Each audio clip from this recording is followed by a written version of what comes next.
We're just gonna get into it.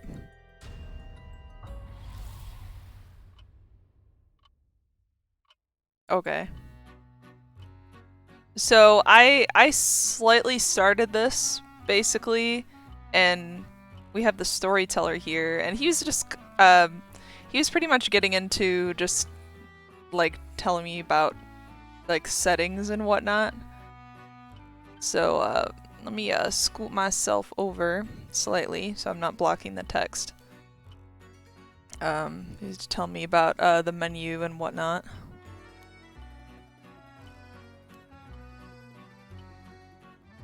If there's a voice you would prefer not to hear, you can mute it. Damn. Let me just hold on. Just gonna adjust myself a little bit more just to make sure I'm not blocking. I feel like that's pretty important. Maybe I'll shrink myself slightly as well. Alright. Alright, we'll see how that works. Okay, so I already went in here and changed all this, but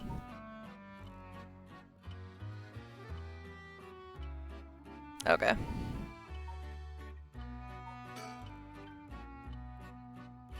Okay. I'm just gonna keep going.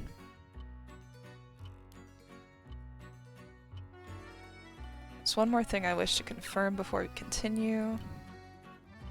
It feels strange to go on without knowing your name. Ah. Alright, well, we're just gonna do Mooney. How about that? Oh, he just put it in lowercase. I guess that's fine.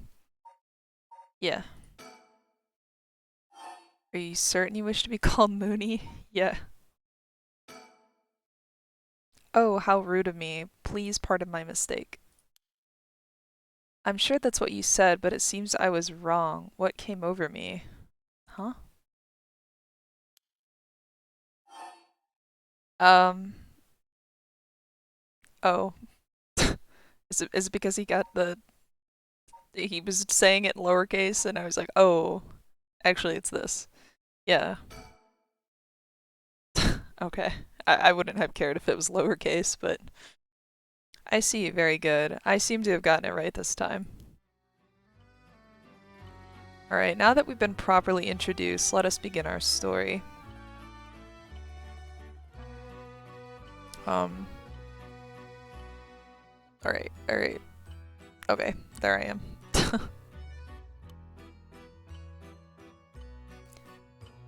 From antiquity to present day, regardless of how society and civilization evolve, death has been a constant presence that none have ever escaped. Whether it is one's own or that of someone close, death is always a difficult thing to accept. Oh, I like it has my little name on the screen. Presented by Mooney. This is an immutable reality, a value shared by all, no matter the age in which they live. In fact, oral traditions reflecting people's fears and prayers regarding death still remain, ghosts, spirits, and so on. Similarly, in an attempt to defy death, many curses, rituals, and customs have been born, from burning spirit incense to summoning the souls of the dead. Some of those secret arts are still being passed down to this day. On that note, Mooney, this may seem rather abrupt, but is there someone you wish to bring back from the dead? Well, this is kind of a sudden question. What if the slow zoom in? What if you had one chance to use the secret art of resurrecting the dead? Yes, if you had the power to bring someone back to life, one time and one time only. What would you do? Oh shit. I don't think I would, to be honest. Everything I've seen with resurrecting the dead never goes well. What are the options? Even if I had to sacrifice myself or someone else, if it came at no cost, so like a free one, I wouldn't want it. I would probably say this, honestly. I feel like, I don't know, like that's my actual answer. Although it's like wishful thinking to resurrect someone, I probably wouldn't. Oh, is he gonna be mad at this answer? I see. Very interesting. Yes, yes, that is what I thought you would say. Oh. What seems to be the matter? You want to know what this box that has been sitting here is? Yeah, I have no idea. It's quite the curious thing, isn't it? This is called a colored television. Whoa! The world I will be sending you to is full of devices such as this that do not exist in the age you are from. In this era, a color television can be found in nearly every household. That is not all. For example, if a person should wish to contact someone while they are out of their home, they use public telephones like this that can be found all over the city. Can you imagine what life would be like in such a time? So this is seeming like it's some sort of like isekai, I guess. I'm like from the past going to the future. I'd be thrilled to have you continue this story, Mooney. After all, that is why you came here, no? So let us begin. I have kept you waiting long enough. I present to you PARANORMASIGHT, a bizarre tale surrounding the curse known as the Rite of Resurrection. A peculiar yarn ensnaring 9 men and women in a fierce fight for their lives as it unravels. Ah. Some of the characters appearing within surely share your views on the Rite of Resurrection. I imagine those who have lost someone dear to them will feel particularly strong about it, clinging to it as if their last desperate hope. First I shall introduce a man named Shogo Okiye. It's one of them. Okay. Breaking news. Oh, I wonder what it could be at such a time. Early this morning, the body of a drowned man was discovered at a park in Sumida City. Police have identified the body as Shogo Okiye, a 25-year-old man who worked at a company in the area. Oh, well, this is quite sudden. As signs of struggle were found, the Sumida police suspect foul play and have launched an investigation. What? What the hell? Oh, excuse me. Please pay no mind to what you have just seen. Goodness, you very nearly saw something that would have spoiled the story. What? He's giving me spoilers? Just pretend you did not see that. Okay. Let us turn back time a smidge and start again from there. Oh boy. Do you understand? You saw nothing. Yeah. Yeah, I got it. Jeez. You know nothing. Wow. Alright.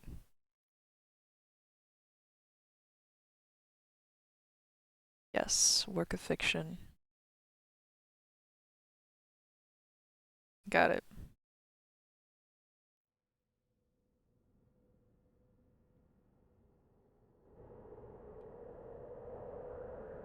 Shogo? Shogo, are you alright?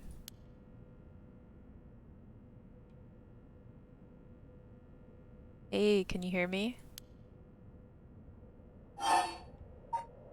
Huh? Hey, that's not a proper answer. Earth to Shogo Okie.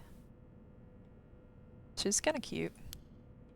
What do you think you're doing falling asleep here? You gave me quite the shock. Come on now, up with you, up.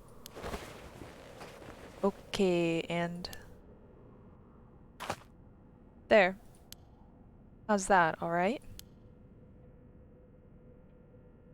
Do you feel dizzy? Have a headache? Are your humors off balance? I'm fine, I think.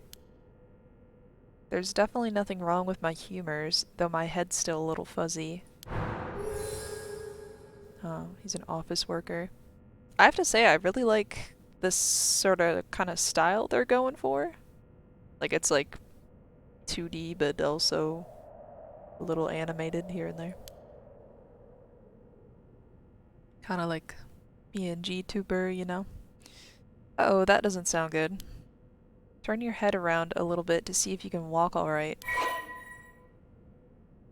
Drag the screen. Oh, okay. Wow, this is pretty cool. I like this.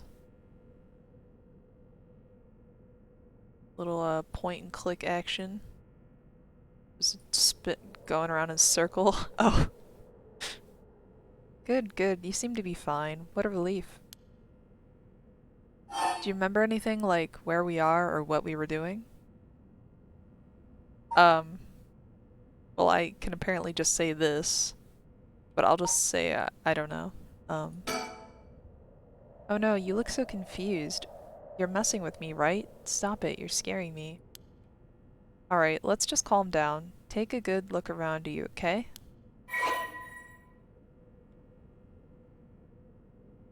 Okay. Well, she wants me to kind of look around. Telephone booths are all over town. The lights are always on so they can be used in emergency. Okay.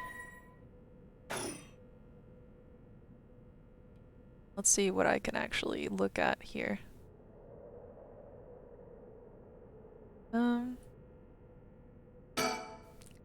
That's an interesting looking playground. I bet it's crawling with kids during the daytime, but it's kind of peaceful here at night. I don't know if there's anything else. This looks kind of like a bus stop, maybe? I can't really tell. I guess...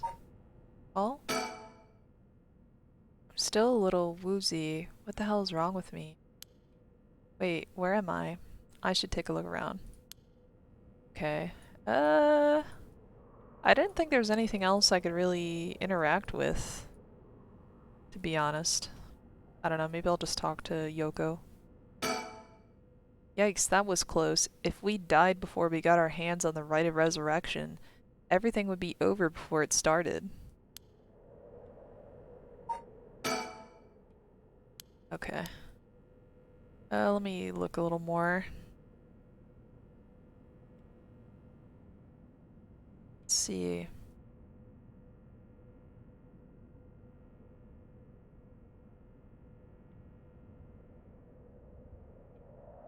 I just see a lot of buildings and such, but... where are we?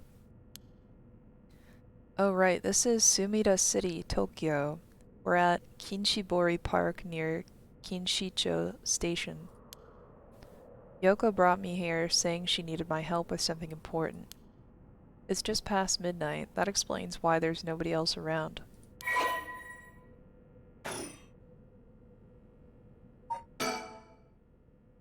Okay. There's a girl here. Who is she?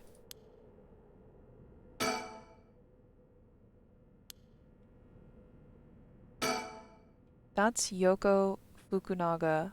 Good, I can at least remember that much. I first met her about a month ago. She's 23, works as a housekeeper, and is really into the occult. If I think harder, I can probably recall a little more about what's going on. We've only met a few times, but we really hit it off. She's a lot of fun to be around. I have no idea how she feels, though. I get the sense she isn't thinking about me that way right now. Oh? But I know I've got a thing for bubbly girls who are into dark things like the occult. Paranormal fanatic. Okay. I mean, there's gotta be at least one in this game, right? Let me see if I can... Okay, so here's kind of what the menu looks like. Got this, whatever's going on here. So we have like a persons of interest page. So here's me, I guess. Even though they asked my name at the beginning of the game, I guess I am just him. He's an unremarkable young man. Alright, I won't read all of this word for word, but I'll kind of skim through it. Third year working at planning department, Hihaku Soaps, which is a chemicals company in Sumida. Okay. He was born around the same time as the birth of the color TV. Okay.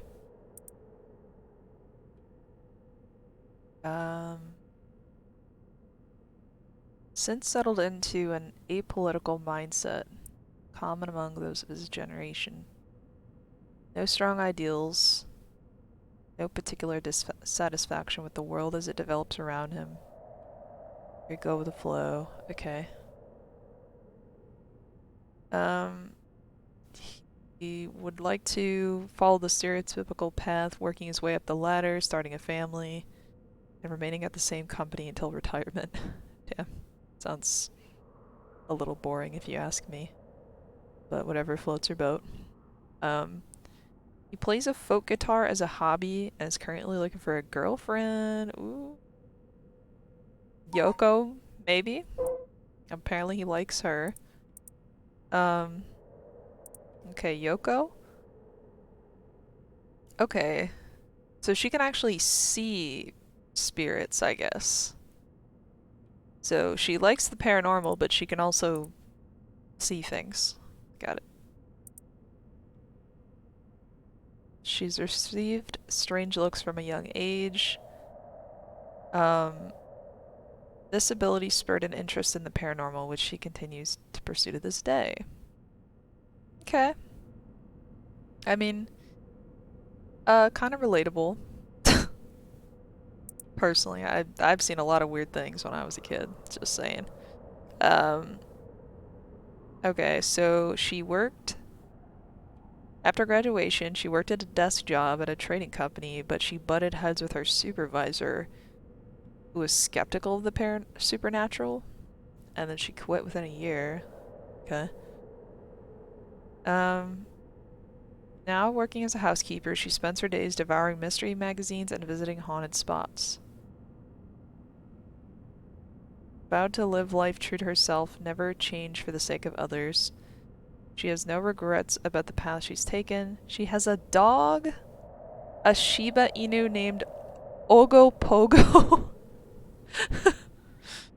Aw, that's wholesome. I don't know, she seems like a good person. And then here's the storyteller. He's just a mysterious fellow. Or, I don't know, sex unknown, so who knows. But, okay. So, we kind of have, like, descriptions of places. I don't know if any of this is particularly important. So here is where Sumida City is located.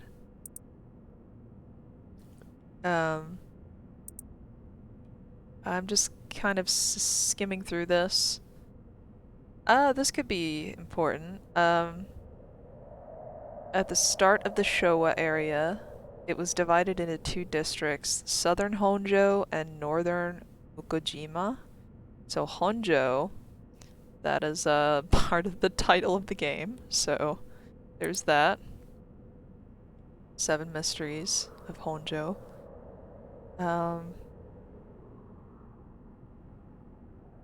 Okay. Let's see. It is said to be named after the Sumida River and the banks that line it. Unlike the river, its name uses the character for ink rather than for corner. People keep mixing them up, okay. It suffered from the Great Kanto earthquake and air bombings during the war.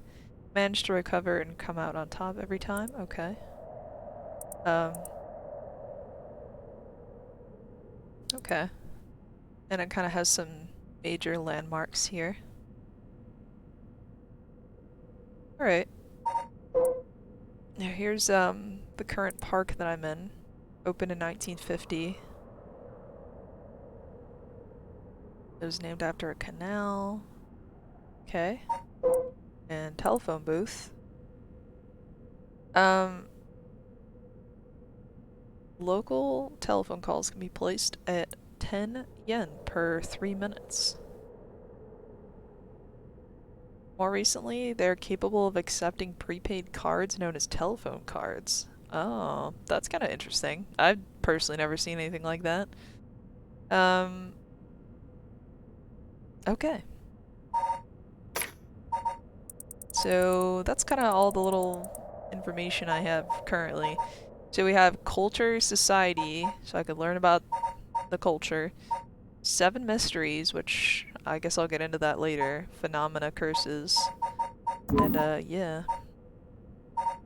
So, I was like reading that kind of stuff. Maybe I can recall at this point. Let me think, what can I remember? Okay, her name is Yoko Fukunaga. We met about a month ago. What's the deal with this park? Oh, am I about to get a flashback?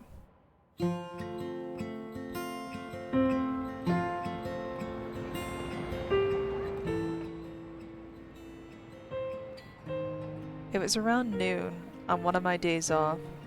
I just finished running some errands in Kinshicho and was here taking a quick break. I was just looking around absent-mindedly.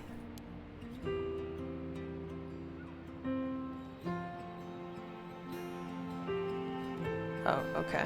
I am looking around. I noticed this girl loitering about. She was digging up holes in the sandbox and searching around the playground. She seemed to be enjoying herself, talking to the animal figures and petting them on their heads. Okay. My curiosity got the better of me before long, and I struck up a conversation. Hey, are you looking for something? Huh? Sorry, I must look like a total weirdo. I mean, a little bit. Yeah, I guess you could say I'm looking for something. If you want, I could give you a hand. Really? I mean, that'd be a huge help, but... Are you really just a good Samaritan, or are you after, you know, something else? Oh. She's sus. Huh? I could just be extremely bold. Yeah, I'm definitely looking for something else. No. I'm a good Samaritan. Oh, wow, my hero. People like you really do exist. I think I might cry. Okay, I guess I'll let you help me. Be warned, you might regret what you've gotten yourself into. No worries. What are you looking for anyway? Do you lose a bracelet or something? Not exactly. I'm searching for one of the 7 mysteries. Supposedly, this is the location of the Whispering Canal. The what? Now I've done it. I bet you think I'm some kind of lunatic. Aw, don't be so hard on yourself. The 7 Mysteries of Honjo. Oh, she said it! Do you know anything about it? I figured everyone around here would have at least heard of it, but I guess not.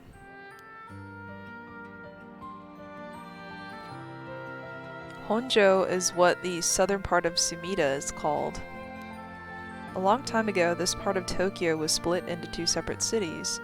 The north part was Mukojima, the south part was Honjo. Huh. Am I boring you? Well, I'm not a local or anything, I just work around here. Oh, then no wonder you didn't know. Well, the Seven Mysteries of Honjo is a legend dating all the way back to the Edo period.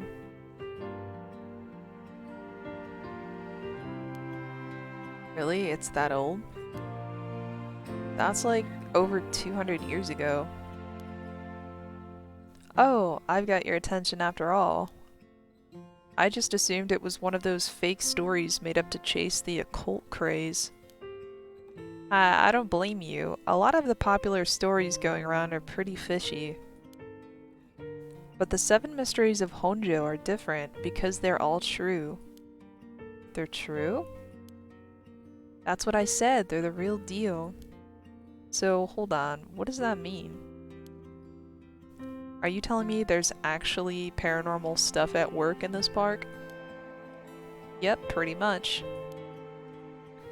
But there's gotta be more to it. After all I've done, I still haven't found a thing.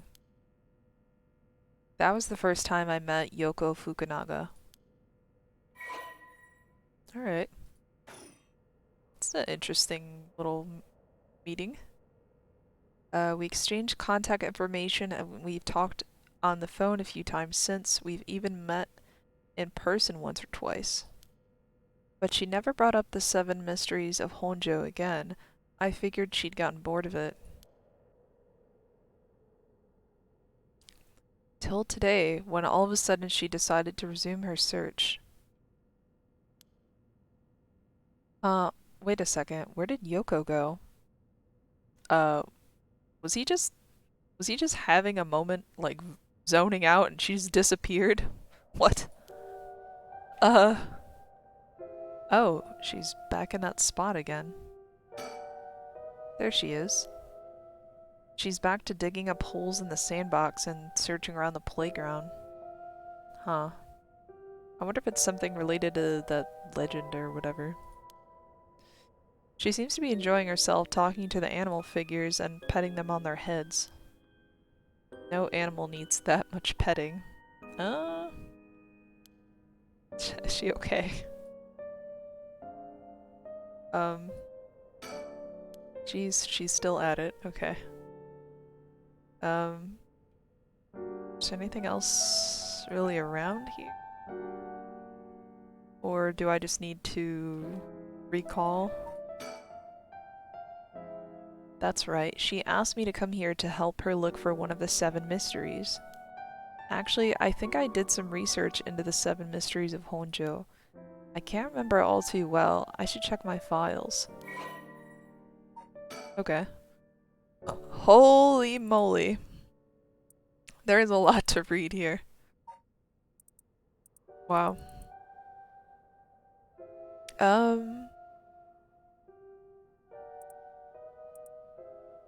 It brought me to this one. But let me just start from here, I guess. Okay. Honjo became known as a hotspot for strange happenings during the Edo period. Okay. Many of these were likely the result of people blaming things they didn't understand on spirits or monsters.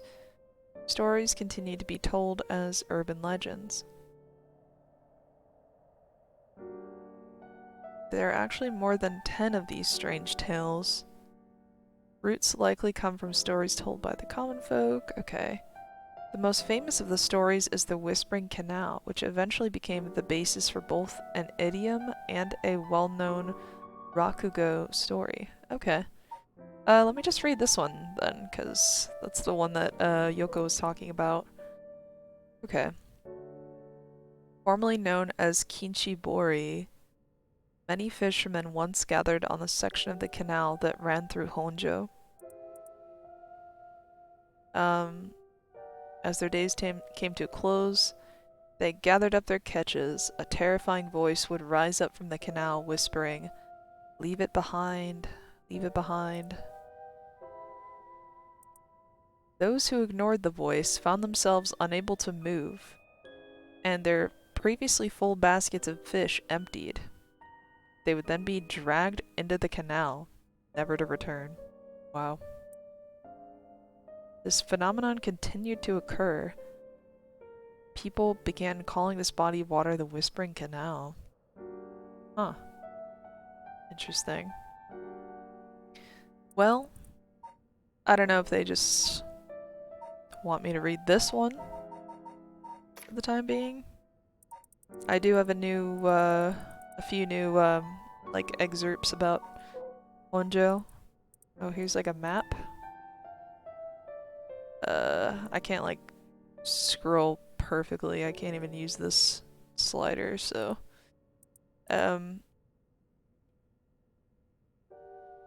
Okay, so, as for Honjo, it was the southern part of modern Sumida City, mostly consisted of swamplands. Okay.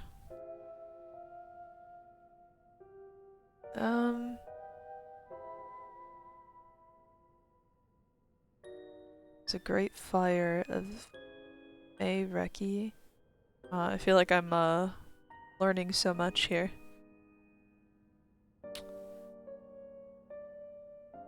Honjo is known for its large number of rivers and canals. Many of these were dug during the area's urbanization for drainage and sewage. There's also the Ryogoku Bridge area.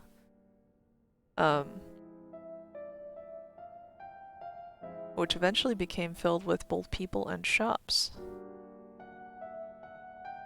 Okay. Honjo, along with other areas like Asakusa and Fukuoka, are still appreciated today for their old-fashioned feel and architecture. Very cool. Alright, I guess I'll just read about the occult craze.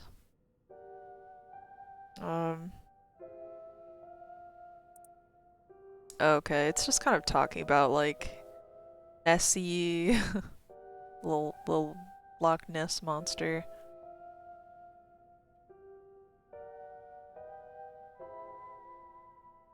Okay, I'm just kind of skimming through this.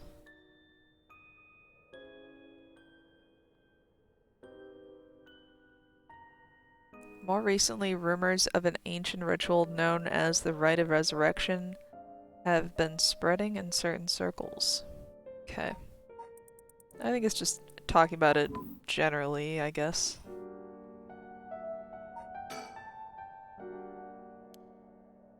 Okay, I don't know if he just wants me to read all of these.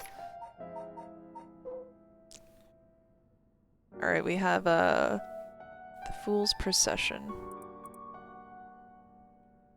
It's a tale regaling an encounter had by a daimyo at his residence in Honjo's Ushijima, which is now Komagata High School. Okay, so this dude, when walking around his estate, he heard the sound of music much like that of a kagura performance. He told his people to find the source. No matter how much they searched, the music would fade. When one neared the Wari-Gesui Canal, the source of the sound was never located. The story is also known as the Procession of the Tanuki. Many were of the belief that it must have been these mischievous tricksters behind it all. The Tanuki is in the Japanese raccoon, basically. Okay. We have the Beckoning Light. While walking along the road near Honji, I'm guessing that's how you say that, at night one might spot a hazy lantern light up ahead, despite there being no one around. Following it will cause it to go out suddenly when getting near, but just when one fears the darkness might swallow them up, another light will appear further ahead, as if guiding the one who sees it. Some say the flame is benevolent, leading people to their homes, while others believe it is a monster leading people astray. Some even believe it's the vengeful spirit of someone that died, luring the lost into the land of the dead. Wow. You know, honestly, this story sounds kind of familiar. I feel like I've heard something like this, or even, I don't know, experienced something like this. I feel like it just unlocked a core memory or something. I kind of like this one. Okay, here we have the haunting clappers. Okay. As the evening bell rings in Iriacho, the near present day of Shumoku Bridge, a night watchman patrols the dark streets and announces his presence by shouting warnings about fires, all while striking his wooden clappers. Tonight the sound of another set of clappers answers back. He curiously claps his clappers together again, clack clack, but the echo answers again. But no matter how hard he searches for the source of this second pair, he never finds it. Some say it was the work of a mischievous tanuki or kitsune, so like a little raccoon or a fox, while others say it was a warning from the spirit of someone who lost their life in a terrible fire. Okay.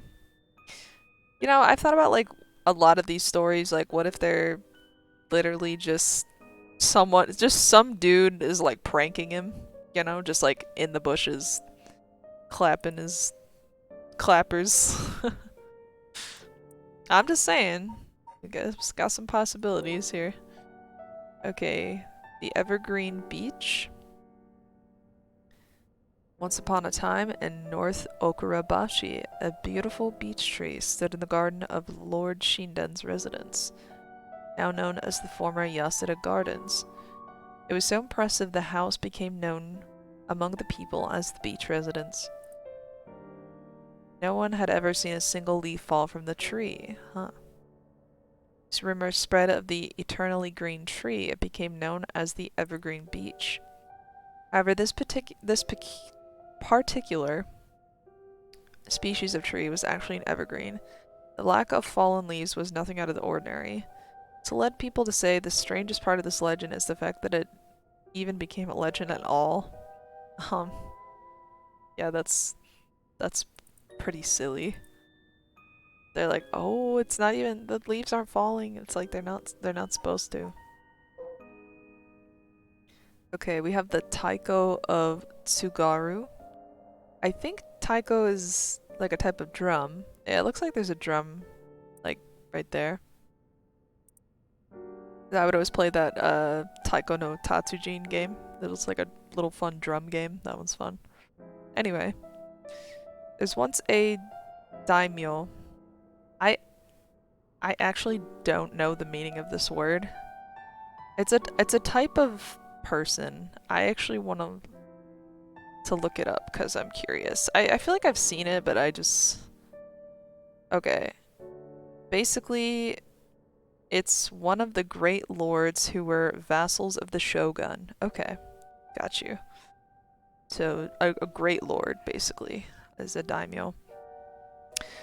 There's once a great daimyo from the Hirosaki domain in Tsugaru who built a residence in Midoricho on a large piece of land. There was an almost 8-meter tall tower that served as a lookout for fires. Only a designated firefighter was allowed to use the large drum that resided atop the tower in the event of a fire. Okay. So, when they'd see a fire, he'd like bang on this drum up here. Makes sense.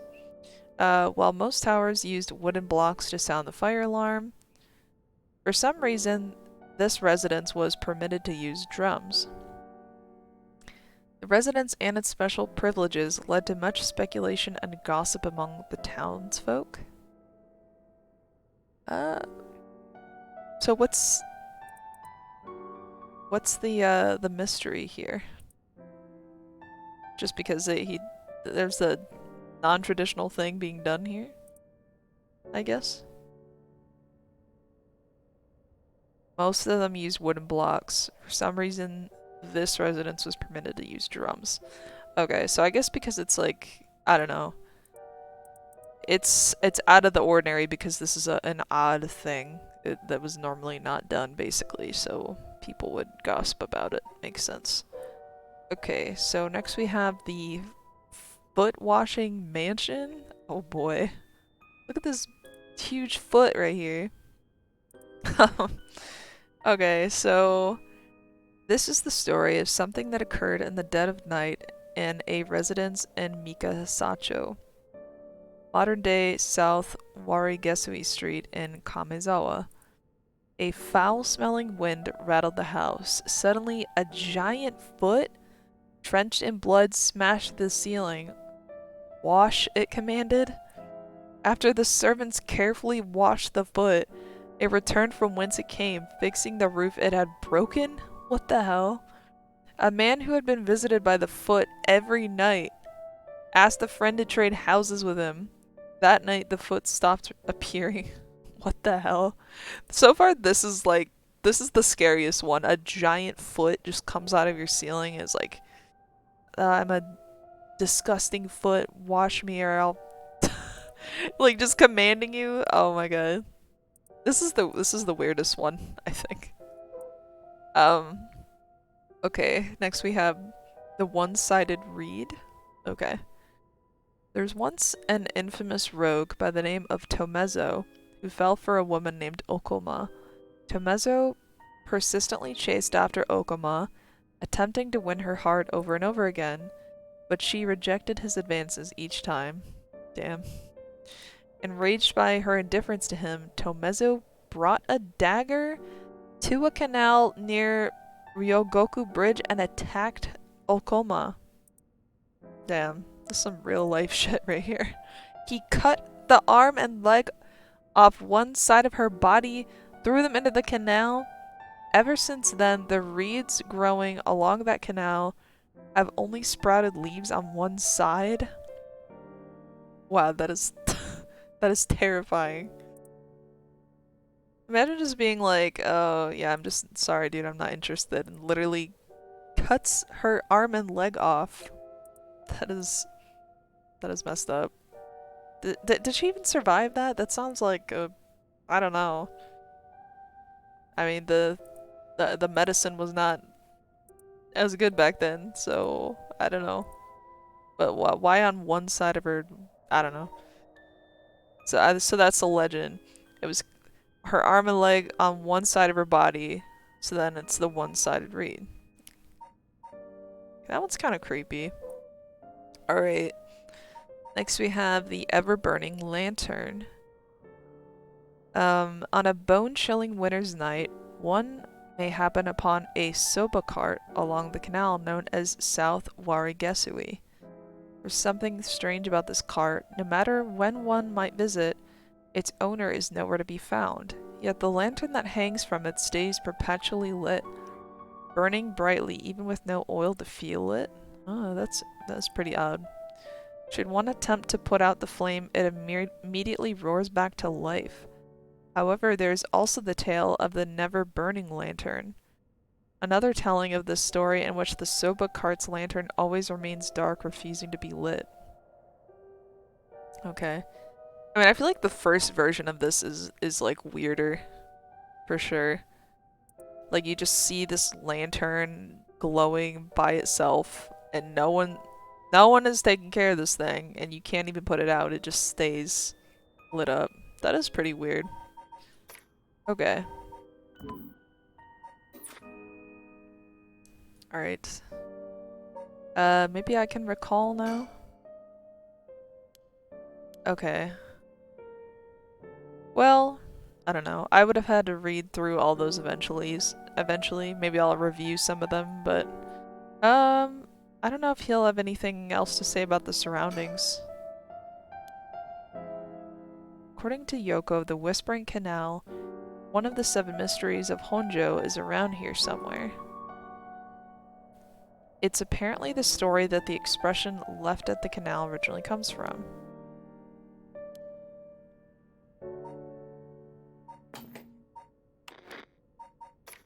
He left himself a note? Or is he just talking about this? I mean, yeah, but it doesn't really tell me too much of like what I can do here.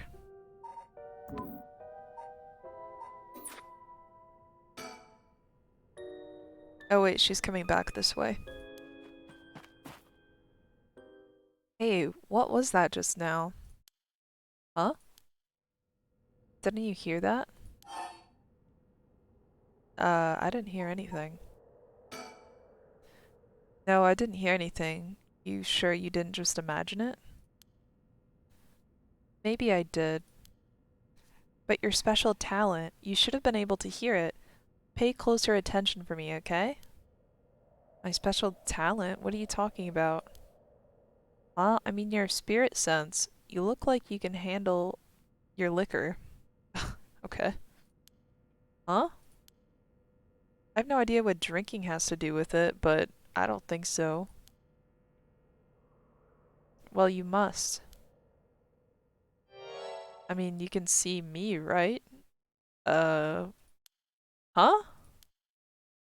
Is she dead? 1 a.m. at Kinchibori Park.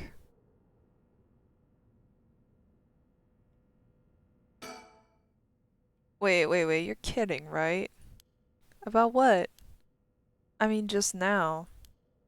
Kinda sounded like you were saying that only people with spirit sense can see you. Of course that was a joke, duh. You don't really think I'm some kind of evil spirit, do you? But yeah. I meant what I said about your spirit sense being strong. I bet you could down a whole gimlet in one gulp, seriously. Okay. That's the real reason I asked you to help me with this 7 Mysteries of Honjo business. Okay, let's just clarify something. Are you saying you can actually see paranormal stuff? Sure, I could handle a solid Moscow mule.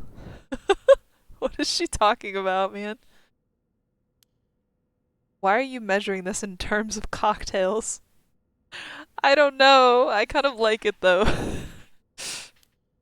Not a believer, huh? Well, that's no matter.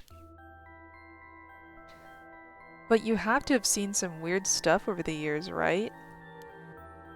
Weird stuff?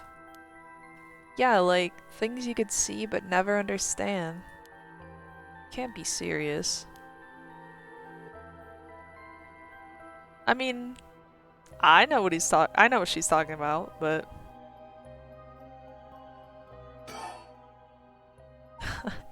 I'm curious about the alcohol. What the hell is she talking about? Totally unrelated, but do you actually drink real alcohol, I mean? Well, she is like 23, so I mean, she could. Oh, talk about whiplash. I didn't expect you to start making small talk. Well, our conversation was getting a bit dark. I figured a change of topic might lighten things up. Oh, I see. If you really want to know, I like to think I can handle a few drinks. But to tell you the truth, I've never actually had a Moscow mule. Uh, they're pretty good. Really now? I just thought it sounded cool. I would like to try it though. Oh, okay. Why don't we go for a drink sometime then? Oh, are you asking me out? No, you're just being a good Samaritan, right? Yeah, that's what it is. No, that's not what I meant. I'm just kidding. Yeah, I'd be up for that. Whoa. But only if we find one of the 7 mysteries. Damn. That's, that's quite the task. Quite the incentive, I should say. Alright, then let's get to work. Alright, your boy gets to go on like a date, I guess, if he does this.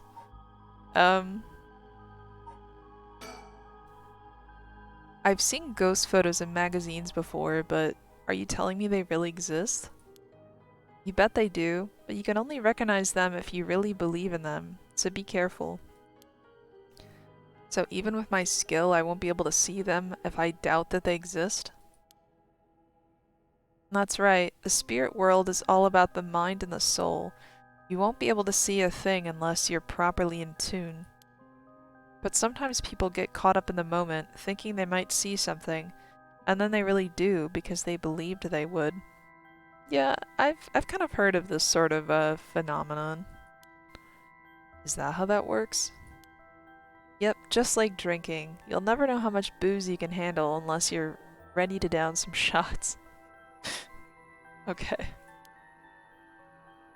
I'm still not sure I get the drinking thing. You know, I realized how strange it was as the words left my mouth. Okay. No, this isn't checked off. I don't know if there's something else she has to say about this. And if you can believe that, there might be hope for you yet. Can't be serious. Okay. I just remembered, I actually did some research on the 7 mysteries of Honjo at the library. You did? What did you find? Well, I discovered a few interesting things. Oh, tell me everything. Although they're called 7 mysteries, the literature lists 9 of them. Oh, I'm surprised you picked up on that. Nice researching. Some people think there could be up to 15. That's the thing about these old folk tales. Stuff gets added to them over the years. That's more extra stories than main ones. Yeah, but the 7 mysteries rolls off the tongue way better than 9 or 15. If you say so. But it makes sense, don't you think? It's more likely to be passed on if it's easy to remember. It's a good point.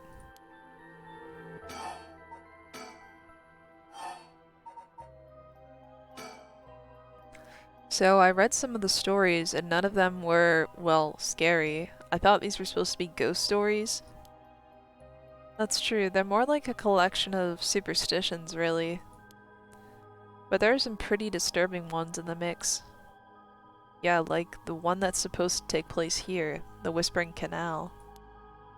People who fished in this canal would hear a voice call out saying, "Leave it." They had to abandon their catch or the canal would take it. Right, right. Is that what you're expecting to find here in this park? Not quite. We're talking about a folktale from hundreds of years ago. After centuries of the telephone game, who knows if it's anything like the original story? So basically, you think the true story of the Whispering Canal might be completely different from what we know? Exactly, I'm sure it is. I mean, weren't you curious? About what? People from around here have that expression left at the canal, right? Meaning to abandon someone. This story is where it comes from. Except the story being told today is about fish. There's nothing in it about leaving people behind. Now that you mention it, that's true. So you're saying the original story maybe did involve someone being abandoned?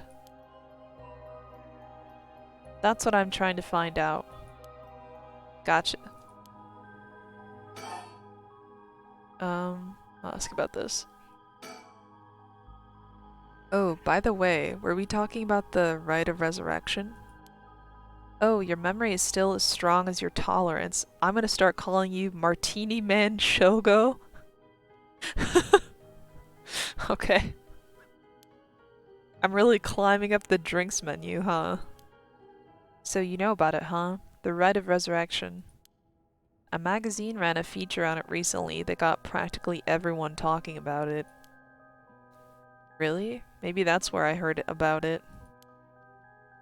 Still, I don't know. It seems a little too far-fetched to be true. So, the rite of resurrection. It's the forbidden art of bringing the dead back to life, concocted by a famous onmyoji from an ancient age. Rumor has it an old manuscript contained actual concrete details about the rite was recently discovered. This rumor comes from a presentation given by local historian Hideki Araishi. Araishi? I don't know how to say this. That's my best attempt. At an academic conference. You sure know a lot about this stuff. That's because I'm secretly a huge occult buff. I don't know if that's a secret. I kinda got that. Yeah. Oh. She looks so done. But if a researcher spoke about it at an academic conference, it must have some basis in fact. Exactly, that's why I believe the rite of resurrection is real. Now I'm starting to believe it too. Good, the pursuit of the unknown starts with belief. I got that from Professor Araishi himself. Wait, hang on, I've got another question. You mentioned the rite of resurrection. Are you looking for that too? Does it have something to do with the 7 mysteries of Honjo? Oh, you're sharp. I could cut my finger on you? To tell the truth, it's actually the other way around. What do you mean? Well, I started off researching for the rite of resurrection, but along the way I realized that I needed to investigate the 7 mysteries of Honjo first. I see, so then...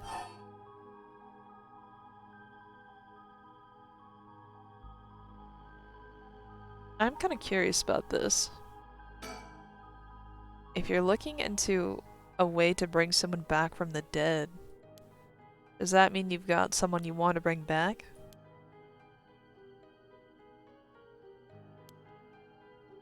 You know what? Forget it.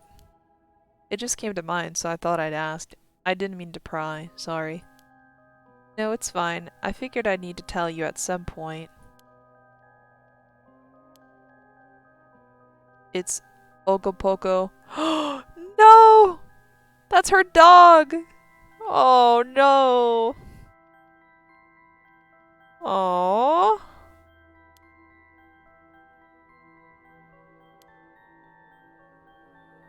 No! I didn't know that he died. That's terrible. Aww. Yeah, I want to bring Ogopoko back to life. Oh no! He died in an accident about a month ago? Oh. He died? Ogopoko was my dog. I had him for 8 years. Aww. Ah, your dog. Gotcha. You spent a long time together. Losing him must have been really hard for you. Yeah, to be honest, I'm not sure if the rite even works on dogs. I don't see why not. Maybe it's a different formula for dogs. But as soon as I found out about it, I knew I had to give it a try. Aww. I don't think I could forgive myself if I just let the opportunity pass by. Definitely. Now I understand why you feel so strongly about it. Thanks for telling me. I know this must be hard to talk about. You know what? All that led to me meeting you. Aw.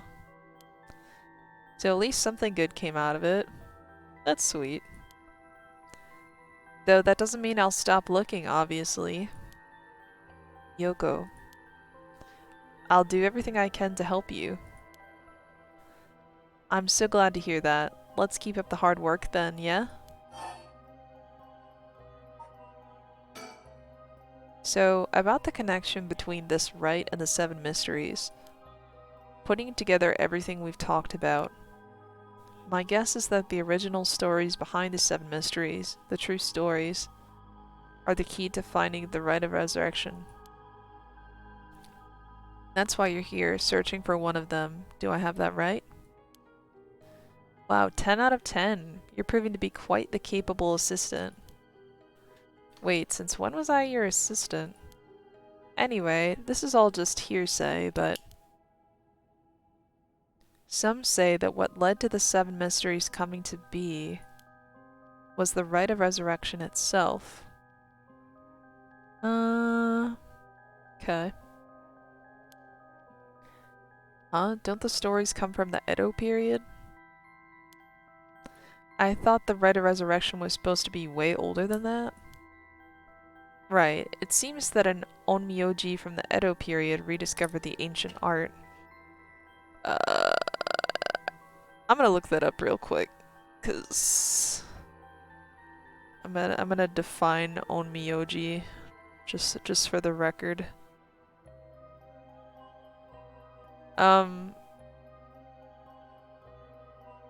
Okay.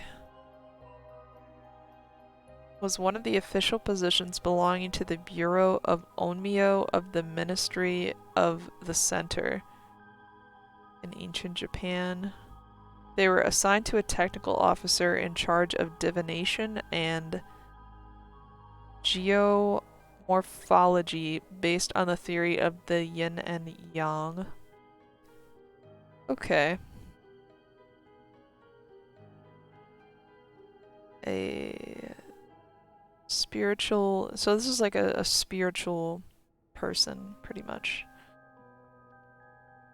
An onmyoji from the Edo period rediscovered the ancient art. That old manuscript I mentioned with all the details on how to use the rite, apparently it was written in the Edo period. Oh right, I never told you its name. The manuscript is called The Record of Fates. Whoa, what a name. And it speculates that the secret of the rite is hidden within the seven mysteries of Honjo. Okay. Just gonna move myself around slightly. I think. Maybe that's a little better. Okay. So now the seven mysteries are the hot new trend. Among who? You know, this whole thing's starting to sound pretty questionable. Come on, remember what I said about the pursuit of the unknown? It starts with belief, right? Whoa. Yeah, what just happened? I just pass out? What the hell? Feels like the air just changed. Yes, do the big think.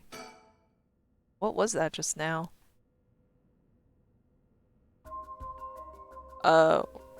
What? Oh, she's staring at me like that. Yoko, are you okay?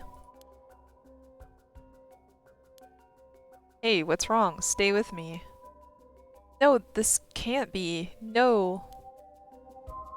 Something behind me? Or is she staring directly at me? What happened? Something's got Yoko really rattled.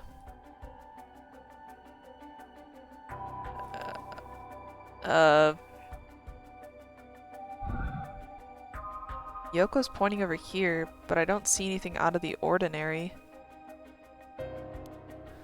Still, she looks really spooked. I doubt she's making this up. Damn it, did I miss it?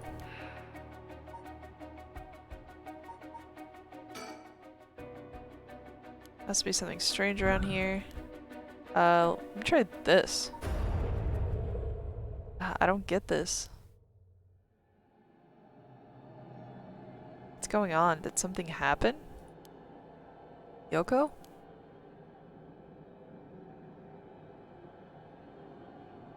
Oh, what? No! What happened?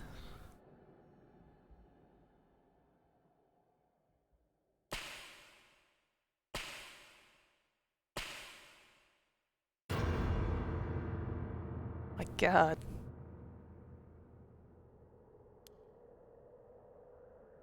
What is... Some things... What is it? Why is this happening? She like possessed? What happened? Like, jeez.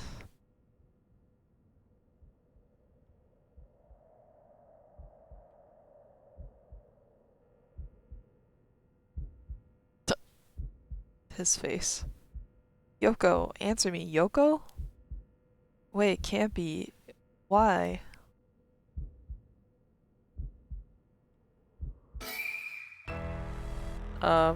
Okay. What the hell just happened?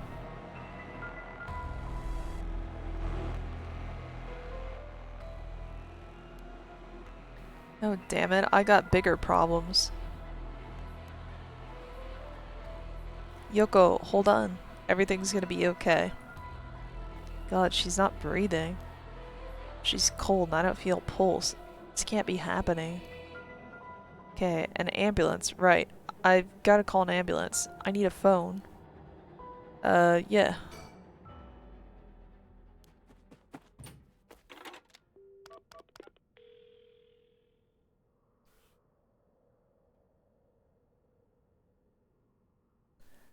I called it in. The ambulance shouldn't be long. But is it gonna make a difference? Her body's stiff and her skin is cold. I don't think she's breathing. She looks more like a mannequin than a person now. I don't think there's any coming back from that.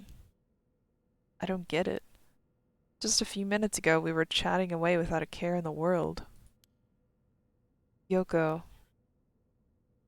how did this happen? How could someone so bright and bubbly just suddenly drop dead? Resurrect her. Huh? Oh, that's right.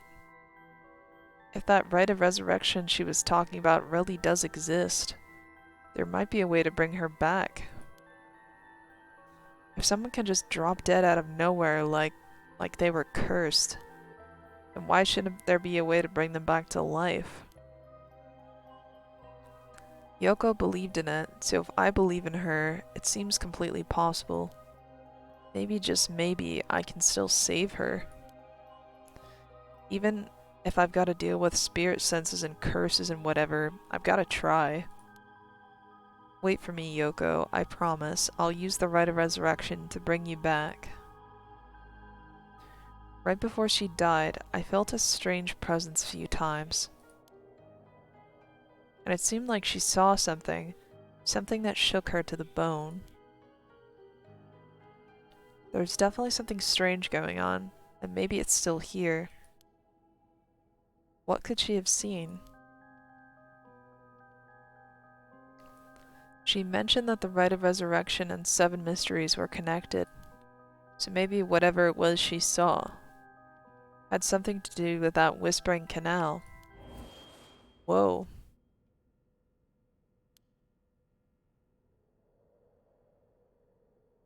Damn it, that presence again.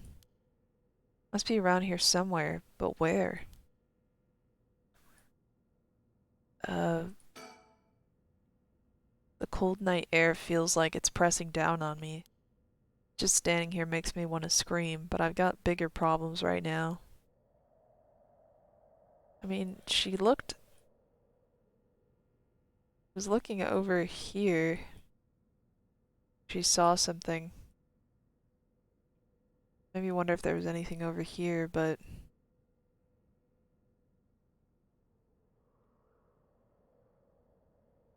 Wait, what is this? The hell? Huh? There's something on the ground. Did Yoko drop this? I didn't notice it till now, but there's a small wooden sculpture by her side. It's 3 or 4 centimeters tall. It looks like it could be a keychain, but from how rotted it is, it's way too old for that. Despite how tiny it is, I feel an almost palpable malice radiating from it. What the hell is this thing? Ah, interesting. Curse stone.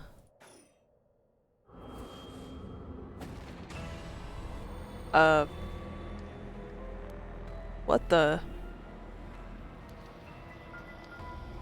Help me leave, why? Are these the Whispering Canal's memories? Such deep sorrow. A resentful memory is flowing into my mind. Turn their backs, they walk away, leave me behind, drop dead. Kill them. Those who walk away, kill them all. I have acquired the power of the Curse Stone. I can use it to kill those who walk away from me? What the hell? Wow. Um, okay. Murderous impulse seeps into my soul like thick black tar. Jeez. Now. Kill. Can you hear it, curse bearer? You who so strongly desires the right. Kill them. Should you seek life's restoration, take your curse in hand. Reap lives by the score, and claim their soul dregs for your own. Jeez. Collect enough to sate this vessel, and by their sacrifice claim the gift of resurrection. Damn, it's pretty messed up. Or better yet, slay your fellow curse bearers, for theirs are the equal of droves of lesser souls. Now go forth and kill. Jeez. The hell? What the hell was that? It was like the curse's memories flowed directly into my mind. In an instant, I understood everything. When I picked up this curse stone, the Whispering Canal must have cursed me. I also heard a strange voice. It told me that if I want the right, I have to kill a bunch of people with this curse stone and collect their souls? I guess it's good to know that the right really exists. But this thing wants me to kill people to get it? Screw that. Putting my own life on the line is one thing. Murdering other people is another thing entirely. And not just one person either. Scores, it said. So this is the curse of the Whispering Canal, huh? A curse that traps the soul of anyone who tries to walk away from me. But if I use it and collect enough souls, then I'll be able to bring Yoko back. Oh, my dude, you're not actually considering it, are you? And there was something about the other curse bearers being worth more soul dregs. Jeez. I'm really at a loss here. Uh, well, that was something. I guess I'll think about it a little bit. Now that I've got my own curse stone and the curse of the Whispering Canal, I'm in way over my head. Was Yoko the one who dropped this curse stone? Does that mean she was the previous owner of the curse of the Whispering Canal? Then did she know what the rite of resurrection involved? Yeah, that is interesting. I'm curious, like, how much she actually knew and was aware of. Oh, what the hell is that? Huh? The hell is that? It looks like a light floating in midair. Uh...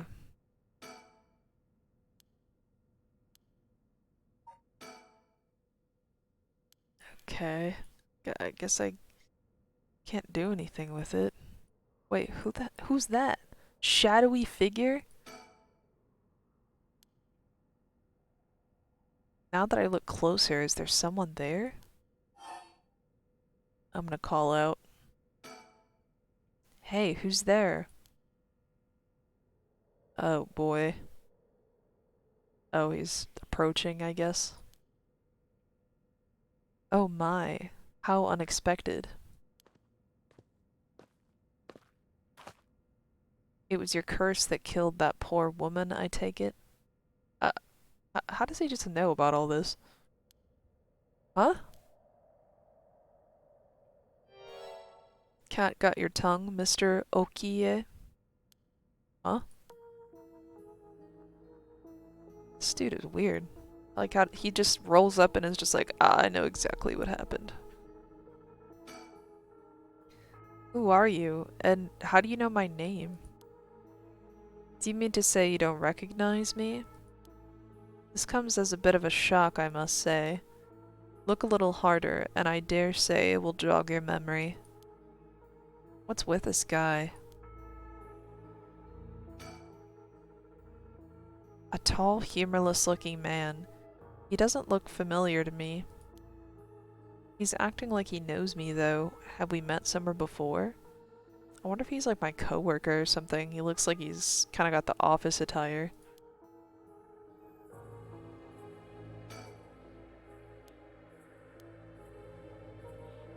Uh, I don't know. There's nothing I can really do here.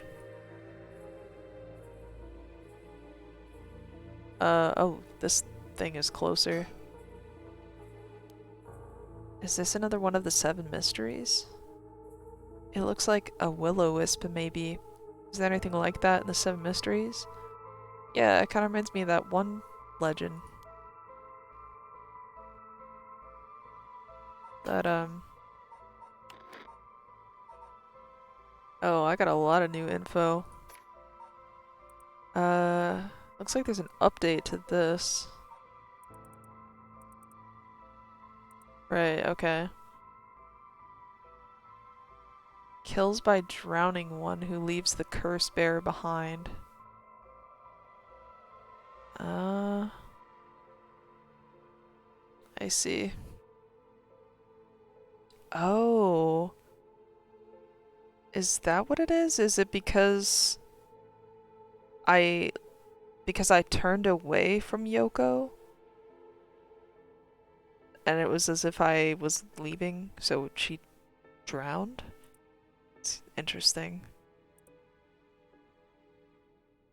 Well, it kind of added more onto this legend here. Let me look at this. It says a resentful memory. Toki loved fishing with her father, Jinkichi, more than anything. With their wicker baskets on their back, they would leave the canal every morning and fish. The miso soup her mother Koma made using the carp they caught was to die for. One day her father disappeared. Toki's mother went to look for him and never came back either. Those who came to express their concern eventually stopped visiting her out of fear. Toki continued to wait all alone. Unable to bear the loneliness, she left her home along the roads until night fell. Neither her mother nor father were anywhere to be found. Tears stung her eyes. Suddenly, the sound of fish splashing in the water cut through the silence. She found herself standing before the canal where they used to fish together. The taste of carp and the memory of her father's smile flashed across her mind. Without thinking, Toki walked into the moat. The sound of water splashing echoed throughout the night air. Passerby thought of it only as the fish in the canal. The splashing faded. Silence returned to the lonely night. Okay. Well, I guess the spirit here is Toki. So basically her parents disappeared and she basically drowned as a result. Like she died of loneliness, so to speak. It's interesting. Okay. Here we have wow, there's a lot of stuff. Phenomena, curses. I mean, I kind of already had little descriptions of these. Ordinarily, only those with spirit sense can wield such curses. But these curse stones allow ordinary people to use them just as lethally. Okay. When someone dies, their life essence leaves the body and becomes a soul. If one is killed by the means of certain curses, their life essence will turn into a residue known as soul dregs. Okay. Okay. Okay, I wondered if that guy would show up in my persons of interest, but But yeah, this is that, this is supposed to be like that legend of that, that lantern or whatever. Let me just glance at that real quick. It was, no, not that. Actually, this one. The beckoning light.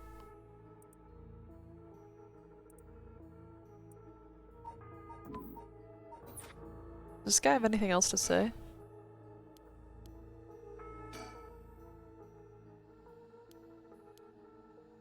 Guess not.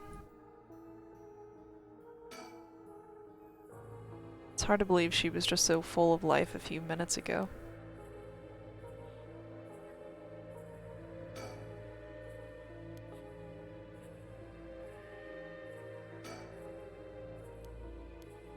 Okay. Not really sure. That man, who is he? He looks to be in his 30s or 40s. He's all dressed up in a suit and tie, but somehow he looks real shady. I mean, yeah, I'll say. What's he doing here? Was he watching us all this time? Something tells me curses are nothing new to him. If he's one of the other curse bearers, then I need to be careful. He might be here to kill me and take my curse stone. But by the same token, killing him will net me a lot of soul dregs. I still don't have a clue who you are. How do you know me? Have we met? Dear me, it is always humbling to find that one is not as well known as one believes. Perhaps my name will help you remember. I am Takumi Yumioka. Takumi Yumioka? Does that ring any bells?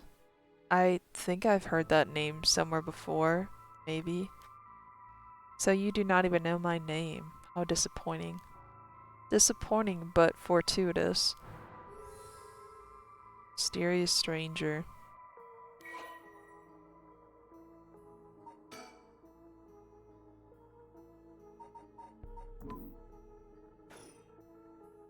Well then, Mr. Okie, allow me to make you a proposition.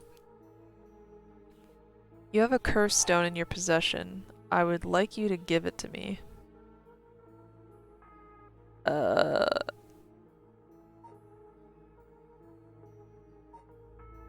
How do you know? Why, I saw the whole thing. That doesn't explain how you know what a curse stone is. Even I barely have a handle on it. You know about the 7 mysteries of Honjo and their curses and all that, don't you? But of course, those curse stones. They are terribly dangerous things, capable of killing without a trace, so long as their conditions are met. I hadn't thought of it that way, but yeah. Imagine what might happen if one fell into the wrong hands. They would be safer in mine, don't you agree? Yeah, but I don't even know who you are. Although it seems I arrived too late to stop you from killing that poor woman. What are you— that wasn't me? I'm willing to overlook your indiscretion, but only if you give me your curse stone. No way in hell. For all I know, the wrong hands are yours. Very well, I had hoped to settle this amicably, but you leave me no choice. This Takumi guy must have a curse stone of his own. I mean, it's possible, but he could also just, you know, pull out a knife or something, you know. I'm gonna guess maybe he does. He seems to know a lot about this kind of stuff. At least it'd be safer to assume so. It would explain how he knows so damn much. So he can kill me instantly as long as he fulfills his stone's conditions. Till I know what those conditions are, I can't make any sudden moves. I have to keep him talking, learn what I can, and figure out a way to get my curse out first. How can I get him to leave me behind? Though it would be a waste not to take this chance to find out about the other curse bearers. Well, jeez. My dude, my man seems really, he seems just very comfortable with like, oh, I just gotta use my curse on this guy, just immediately. Takumi Yumioka, he said his name was. He hasn't taken his eyes off me for a second. Even now, he's still staring right at me. Who the hell is he? Maybe if I focus, I can recall something useful.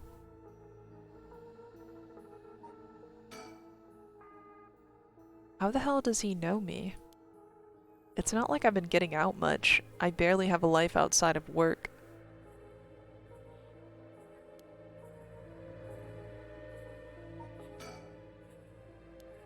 Okay. If I want to use my curse on him, I have to get him to walk away and leave me behind. Now, what would convince him to do that? Scenario 1, he does what he came here to do. Scenario 2, he suddenly needs to be somewhere else. He's probably here for my curse stone, so I don't think I can get out of Scenario 1 alive. Scenario 2 means hoping something will happen by chance, and luck is rarely on my side. So my only hope is Scenario 3. Something makes it impossible for him to stay. I mean, I could just tell him the cops are gonna show up soon. I don't have to keep him away forever, I just need him to walk away once. Yeah, but I'm also thinking the cops are gonna show up and they just find me alone with like 2 dead people and they're gonna be like, son, what happened here?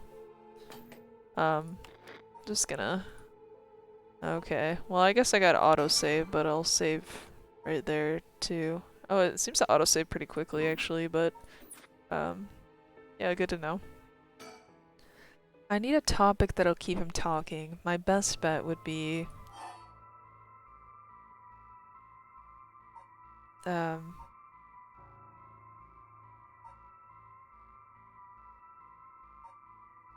maybe about the curse stone?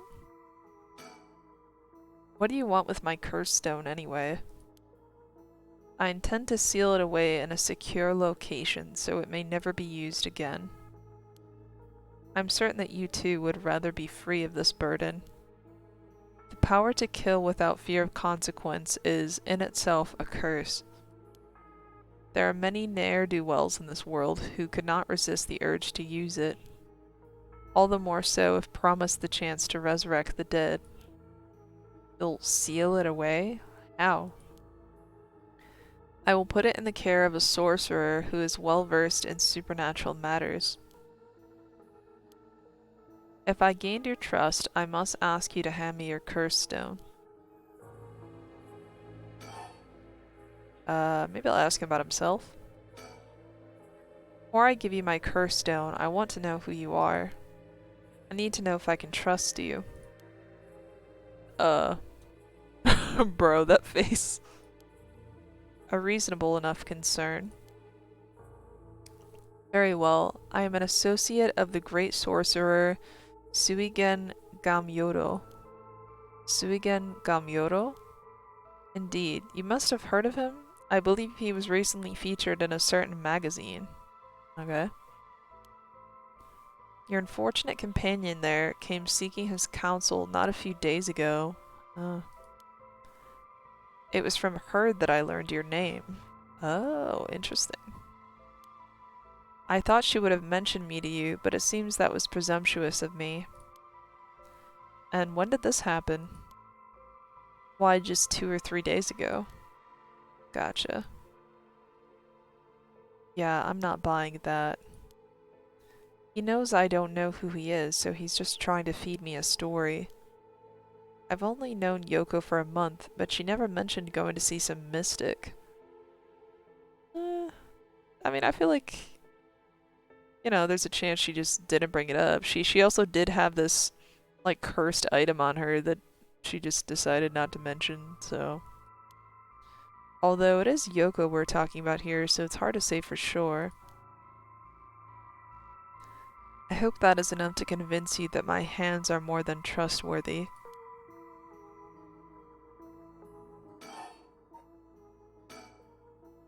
How do I know it wasn't you who killed Yoko with your curse? Mr. Okie, if you are hoping to trick me into revealing whether I possess a curse stone, I assure you, you cannot. Seems kinda sus, though, when you put it like that. It is your curse that was responsible, Mr. Okie, no matter what you might tell yourself. That doesn't make sense. I only found this after Yoko died. Oh? Don't play dumb. I know you're the one who did this. Whether you choose to believe me is your prerogative, but you are mistaken. But you should know that multiple curses awakened at once at the stroke of midnight. There are many other curses in Honjo, and many other curse bearers. Is it not premature of you to assume that I am the one responsible? Wait, so you're saying that at midnight a bunch of people became curse bearers? There's no point in continuing this conversation. For all I know, he could be telling me anything.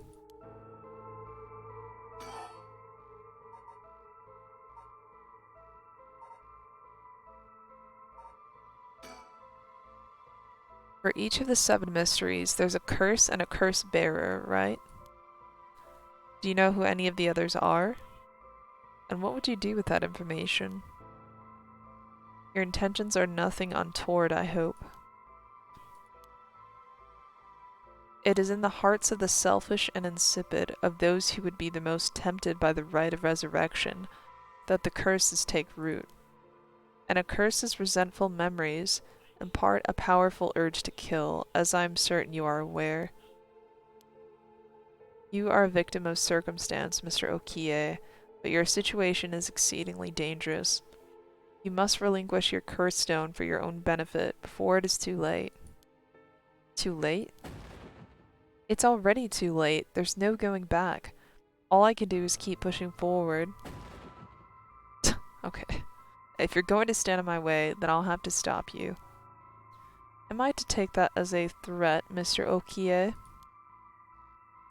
I would encourage you to exercise more discretion before you fall foul of a curse. Anything else about Yoko? Why are you so convinced it was my curse that killed Yoko? Why, it is simply that... Huh? I do believe I just saw your companion move. She what?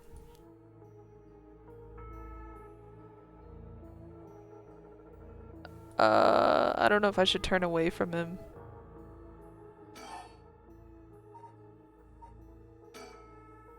What's up with that weird ball of light? Is that your curse? Whatever do you mean? I'm afraid I see no such thing. Huh? But it's right... Huh? It's gone. It was right there. I see. It seems you have become the mark of another curse bearer. Oh boy.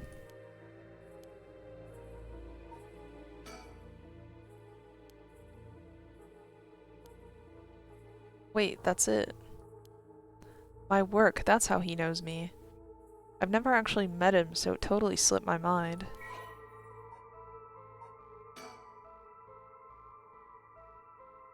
Secretary to the chairwoman?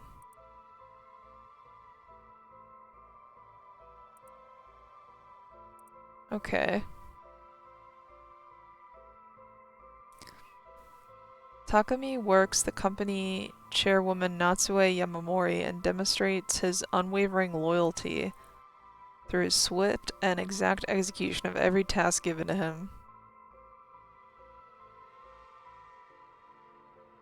Okay. Acting as Natsue's mouthpiece in this capacity has earned him the current president and board of directors. He knows the names and faces of not only all employees at the head office, also the temporary workers in their factories and warehouses, and even their main suppliers. Okay.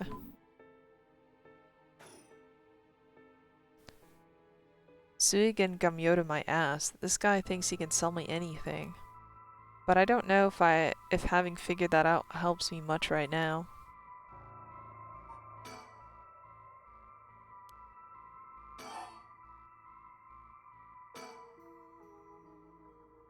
Suigen Gamyoto my ass. I know who you are. You work at Hihaku Soaps just like me. You're the chairwoman's secretary. Well, that took you long enough. Your lack of company loyalty is frankly astounding. Allow me to reiterate my request then. Not as a stranger, but as your superior. Hey, we're not at the office. You don't get to push me around like that. Why is our chairwoman's secretary even out looking for curse stones anyway? I refrained from revealing myself precisely to avoid such questions, but I suppose needs must. Since the dawn of the Showa era, the land of Honjo has nurtured our company's growth and vice versa. It is our duty to ensure that curses do not take root in this land we know as our home. I'm not sure I buy that. Like many things, it is not a matter that concerns the rank and file. The chairwoman has no desire to spread fear through our beloved company's birthplace. Now, if that is all, I must insist that you hand me your curse stone.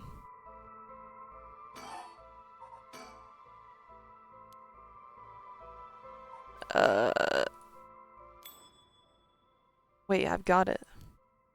I know how I can convince him to leave. Crap, I totally forgot. What is it?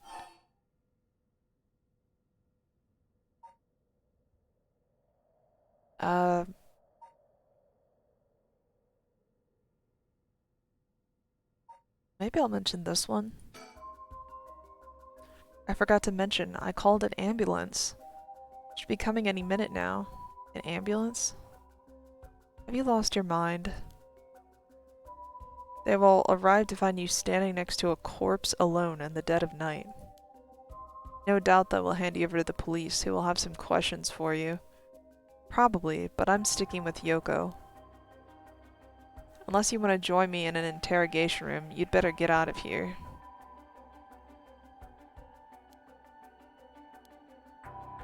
You're telling the truth, I see. They're getting closer by the second. I cannot afford to be way late at this juncture. I fear I must take my leave.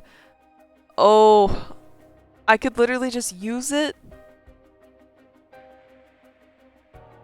Maybe I shouldn't though. I don't know.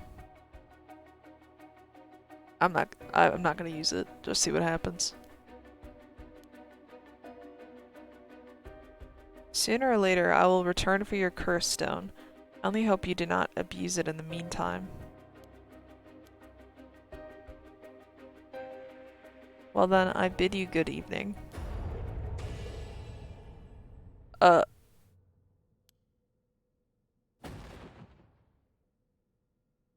wait, did it just... I wasn't trying to use it.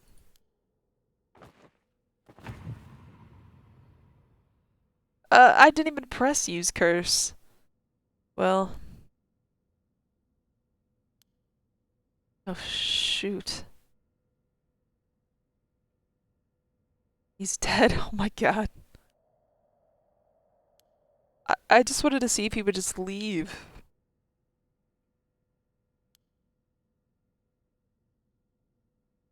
So this is what a cursed stone can do. Yeah.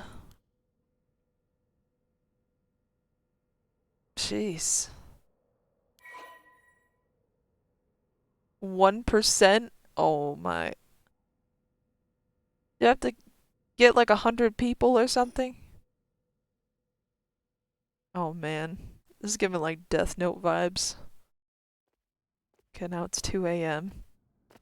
Oh, I'm 100% just going to jail after this one. Jeez. I left the park immediately? I felt bad for leaving Yoko, but I couldn't stay there.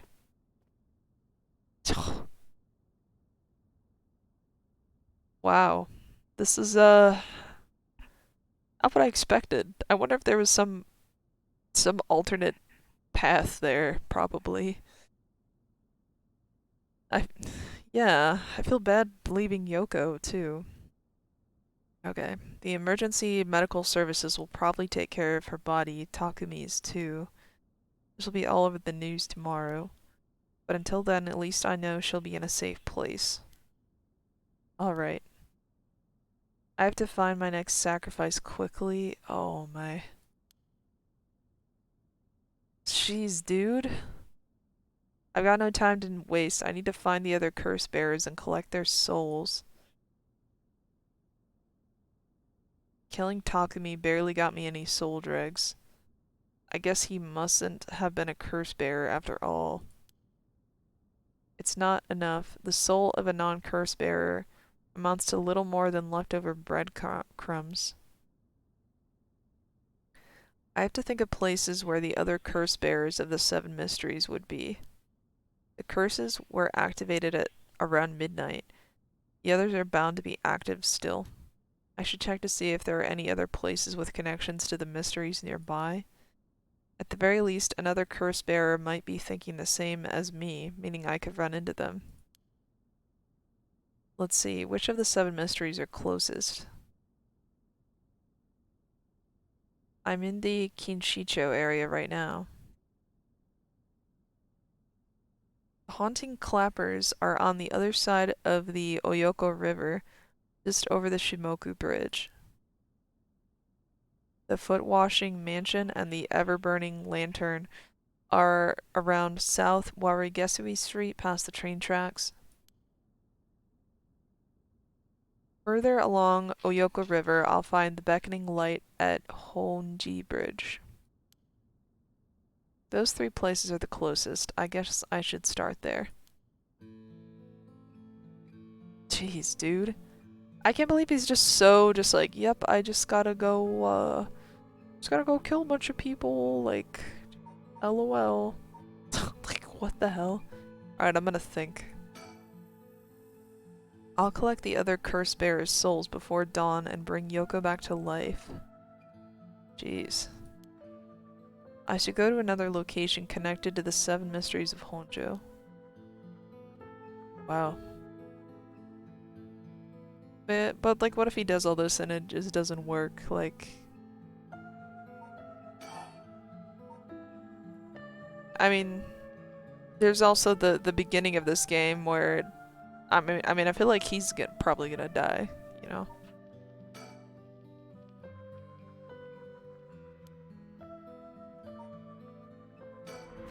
Okay.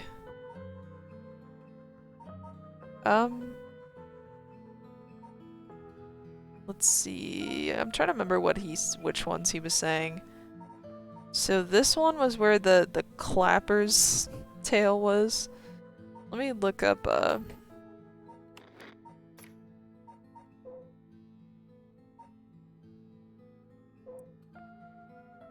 there's this one, Honji, the beckoning light. I feel like I want to go to that one. Because I did see that light. Maybe I'll go there.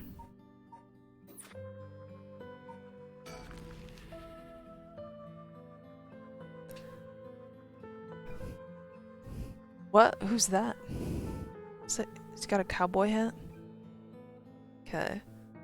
I'm here at the Honji Bridge, the location linked with the beckoning light.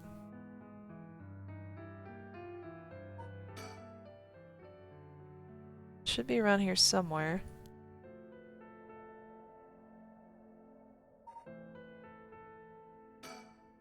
Hardly anyone's around, not surprising seeing as it's past 2 in the morning.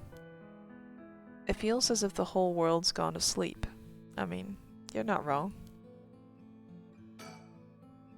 Someone's standing on the bridge, silhouetting themselves against the sky.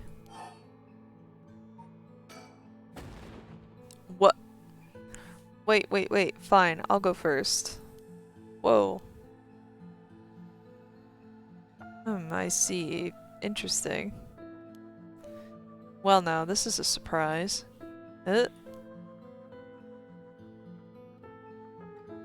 Who are you?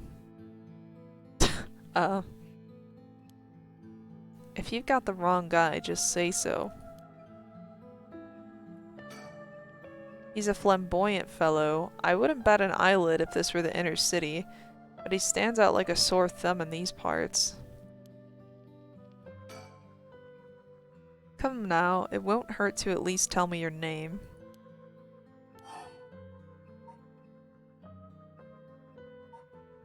What if that's his curse, is just knowing my name?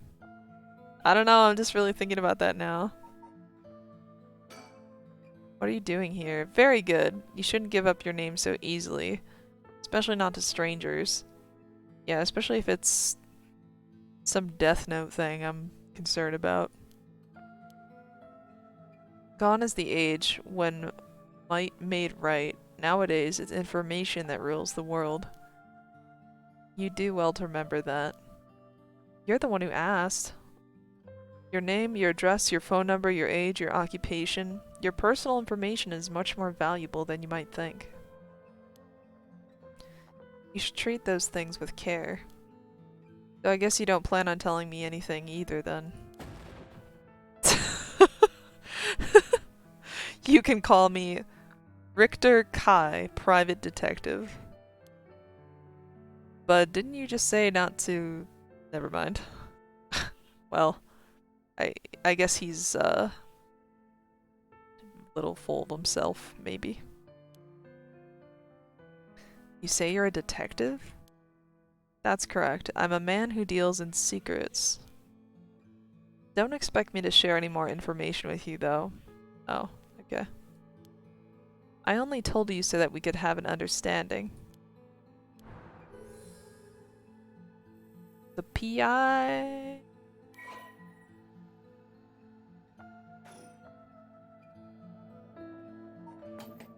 Okay. Now we got Richter. Yeah, eccentric.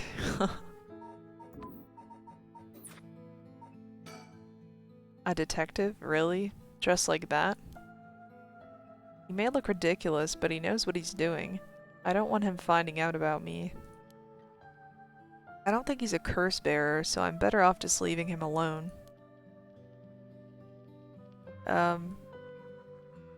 Well, you never know.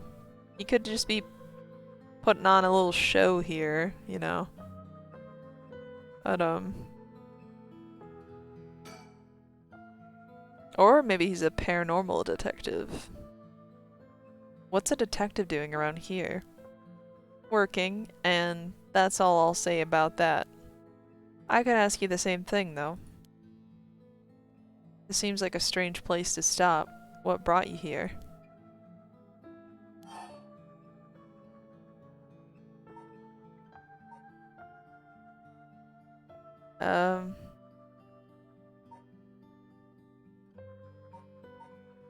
Maybe I'll say this. I saw a strange man lurking around. I see. Then let me ask you a different question. Why did you go out of your way to strike up a conversation with that strange man? I mean, to be fair, he came over here and talked to me first, so... I'm looking for someone. I figured it was worth seeing if you knew anything. You don't say. In that case, I just might be able to help you. Can you describe the person you're looking for?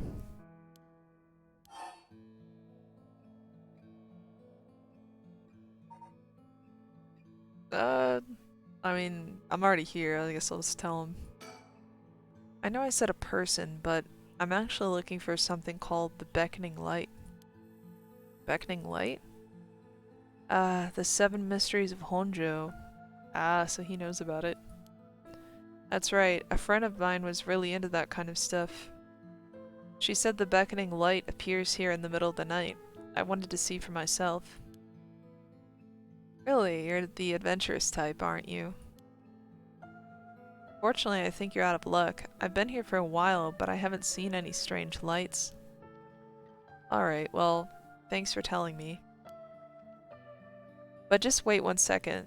There's still time left for it to appear. Why don't we wait together? Thanks, but I think I'm good. Really? Well, I'm sorry I couldn't be of any more help.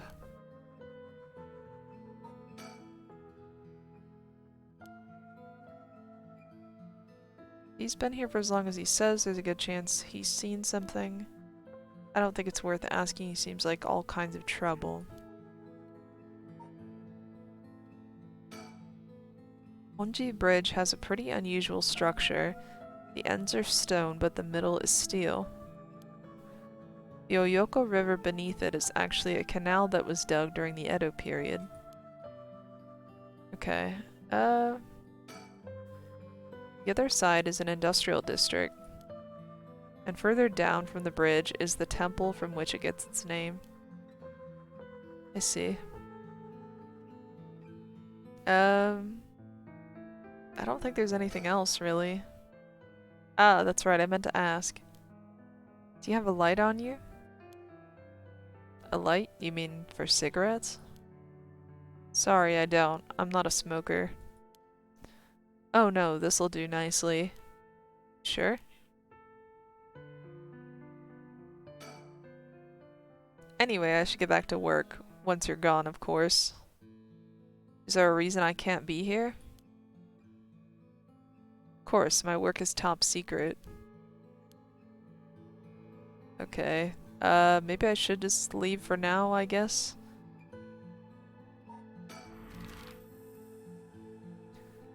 Let's see. The South Warigesui Street. What was that one?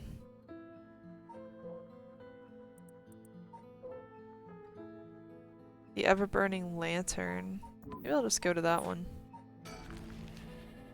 I think he said there were 2 different legends here, maybe. Oh yeah. Both the Foot-Washing Mansion and the Ever-Burning Lantern are from this area. This late at night, even a road as big as this one is silent as the grave. Is it just me, or is it oddly dark around here? Yeah, it kind of is. Could this be... I know it's past midnight, but it still seems oddly dark around here. And this feeling, it's the same as from before. Oh boy. What the hell is that? There's something over there. Is that a curse echo? A curse of the 7 mysteries given form. I knew it. There's a curse bearer around here.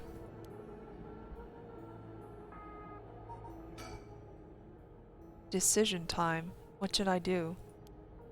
If I sit here like this, I risk fulfilling the conditions for that person's curse. Seems like I can still back out if I want, but do I want to? I mean, what else do I really do here?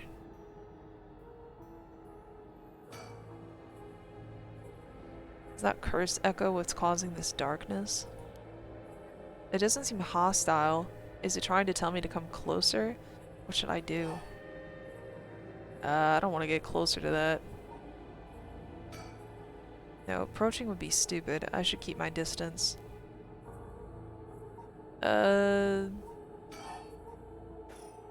Maybe I should just come back. I don't really know what else to do here. And the fact that I feel like, I don't know, maybe someone's trying to kill me. Maybe I should just go. Alright. At the Shimoku Bridge area. The Shimoku Bridge is supposedly where the bell from the Haunting Clapper story used to be. I wandered around here for a while, but I didn't see anything interesting. The only thing I found was what looks like a 100 yen lighter someone threw away. I don't know if curses are vulnerable to fire, but maybe I'll find a use for it. Oh yeah, I guess I'll go give it to the cowboy.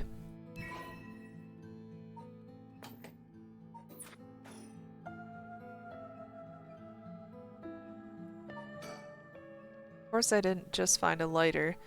There was a ton of cigarette butts strewn across the ground too.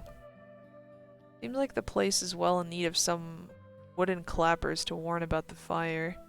Yeah. No, I can't even, like, examine anything here. Alright, I guess I'll go back. Maybe give this dude a lighter.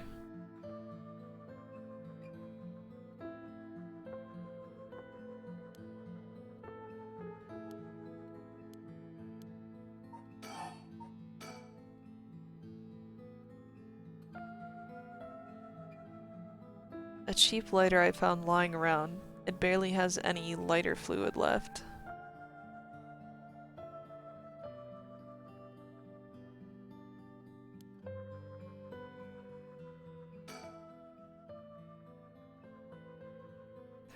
Anyway, I should get back to work. Once you're gone, of course. I wondered if I'd be able to give him the lighter.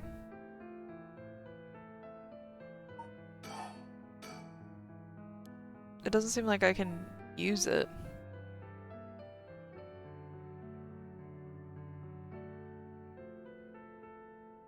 Like, would I be able to use that if I had that dialogue option earlier? Or if I had the lighter earlier? I'm curious about that. It doesn't seem like I can do any of that now. Okay. Well, I don't know what else to do but go here.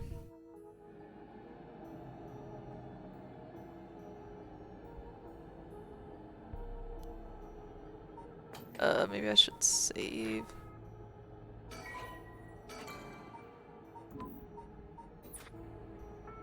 I don't know.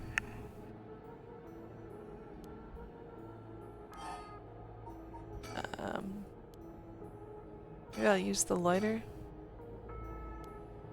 This barely has any fluid left, though. I don't know. I'm just gonna approach and just see what happens. Nothing's gonna happen if I just sit and wait. Let's check it out. Boy.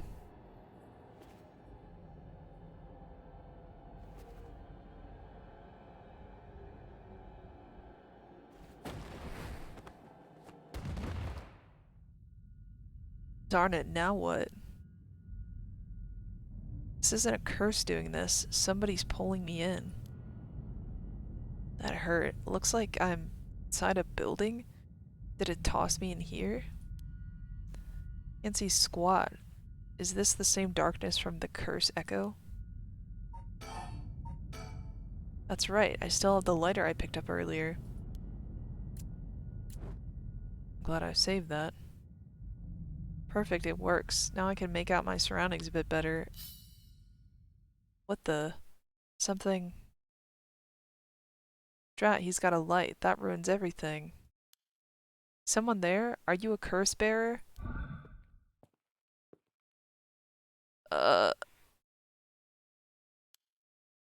Wait, he's running? Was he right here this whole time? This is my chance. Oh, I just automatically use the curse. I have no choice in that. Huh. I wonder if this person is a curse bearer, if there's involved just being in complete darkness somehow. Because, I don't know, it seemed like my lighter messed everything up. Jeez.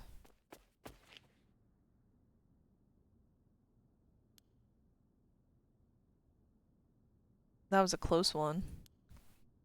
I didn't catch a glimpse of the curse bearer, but it seems like I'm alright. Wow, 30%?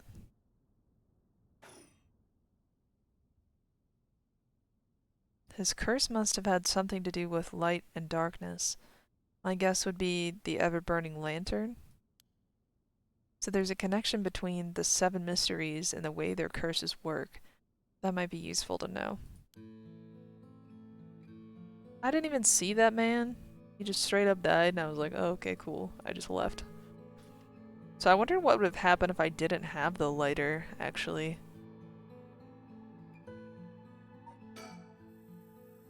If the ever-burning lantern is the curse responsible for this, I guess maybe its conditions is something about me being in total darkness. It's a good thing I had this lighter. It seems to have saved me. Oh. Is there anything else I can really do here, though? Doesn't really seem like it.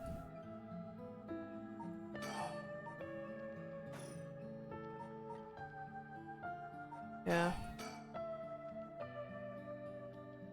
I didn't think it would charge up like that much. Okay, I've had a look around the area. I should head somewhere else now. First around Midoricho Park at the end of South Warigesui Street is the Taigo of Tsugaru. North of there is a school called Komagata High School at the location of the Fool's Procession. Should be around here. Okay, let me look at these.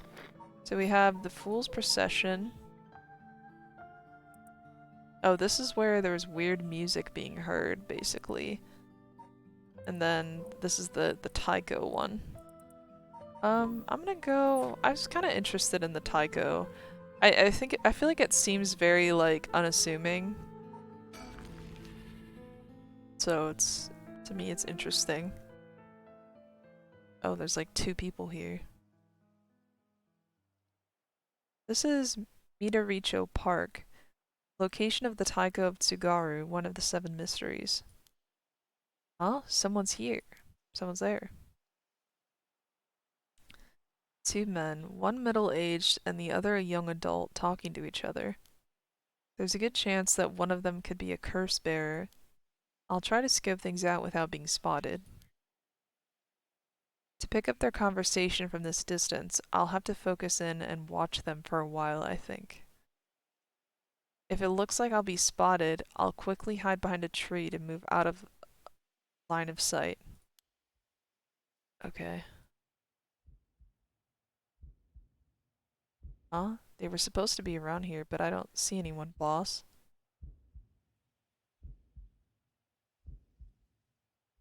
No need to get ahead of ourselves. I bet we see something before the night is done. Maybe you're right, but still, the 7 mysteries. Was there a noise from behind us just now? Nope. Never mind. Just my imagination.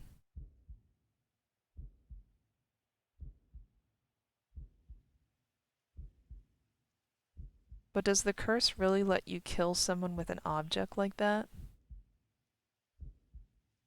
Sorry, something's bugging me. I'm gonna have a check back there.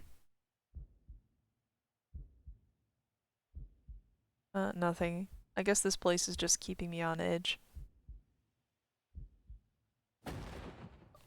Oh! Sorry, sir. Would you mind if we asked you a few questions? Oh, I thought he would have turned away by then. They found me.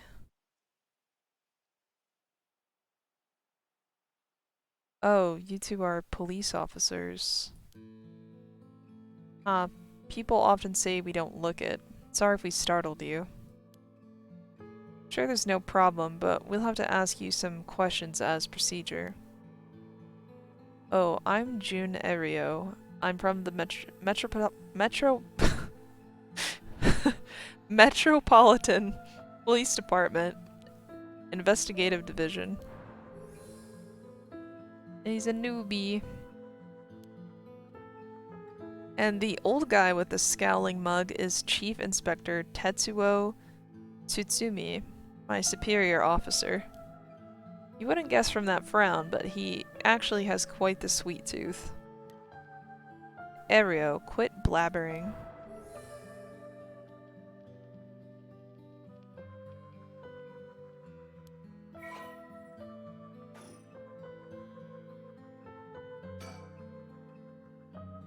He's as intimidating as I'd expect a veteran cop to be.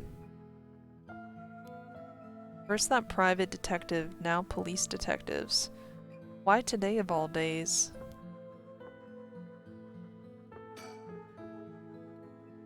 I always imagined detectives as blunt and aggressive, but I guess there are some pleasant ones too.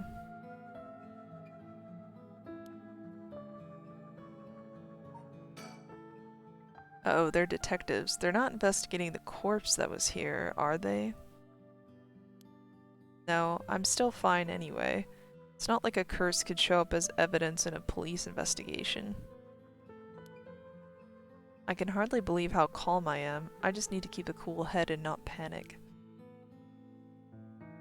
Okay, I'll also talk to him.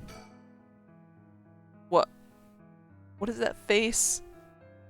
Now, first, can you show me some ID with your name, address, and occupation? I'll be okay. I'm better off just going along with it. Wow, you work for Hihaku Soaps?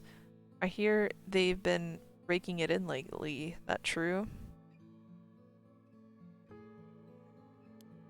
I don't know much about that. I'm just a recent hire. People are loving that new hair product you have. I use it all the time myself. Thank you for your patronage. Ario, you use hair products?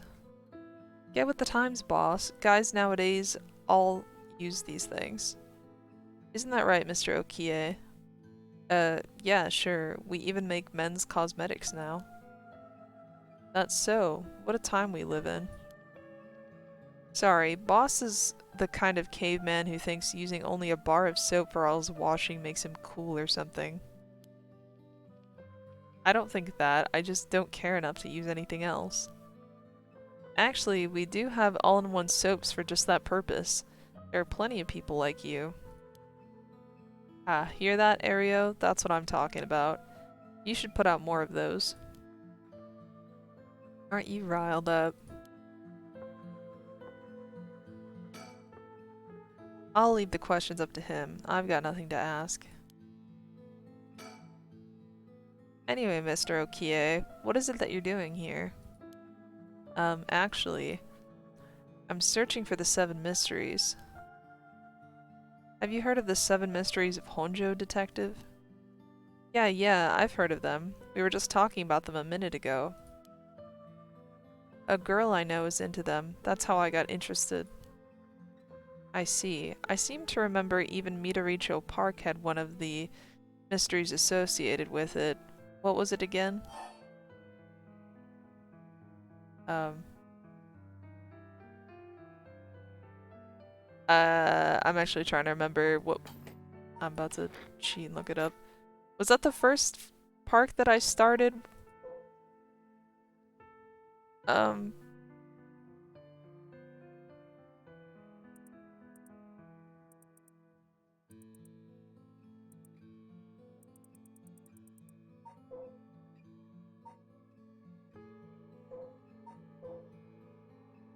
Or is that where I currently am? Yeah, the Taiko, okay.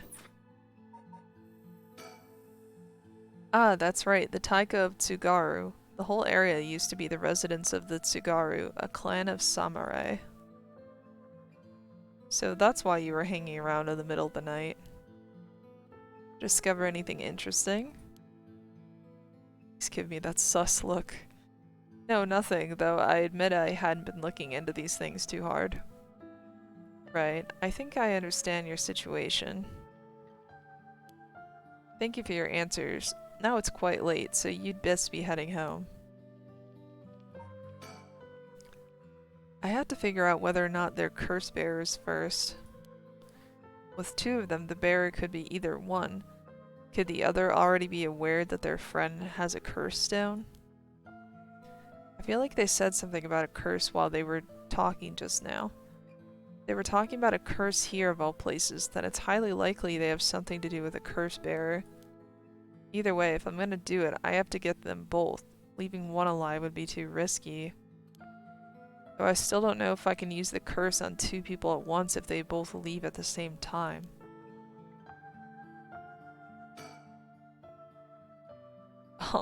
That face. Something wrong? You're free to go. Excuse me. Since you detectives are around, does that mean something happened around here?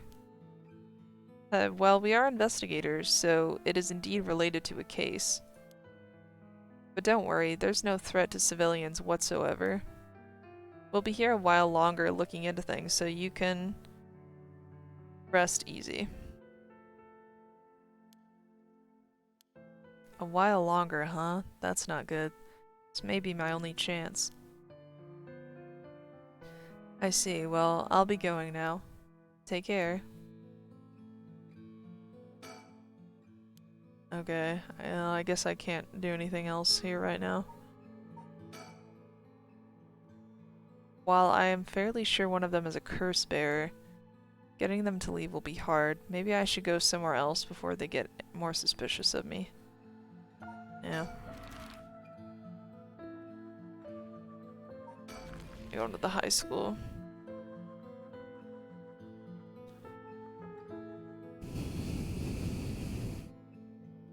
Here I am at Komagata High School. Let's see here. Someone's there. Huh? Whoa, what the? Ouch. I'm so sorry, you okay? Yeah, I'm fine, but did you just climb over the school gate? A girl in a school uniform came climbing over the front gate. She must be a student here. The thing she's hiding in her hand. No doubt about it, that's a curse stone. Oh boy. This girl is a curse bearer. How was I able to see that so well in her hand like that? That girl, if she's a curse bearer.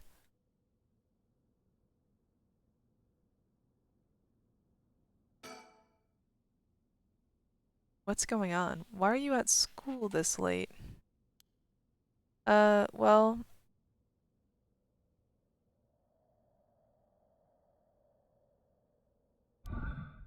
I'm really sorry. I'm in a big hurry right now, so I gotta go. Oh boy. Hey, wait. Oh no. A curse? Why? It can't be. Yo, I'm sorry. No. I just talked to this person, and they're just dead immediately.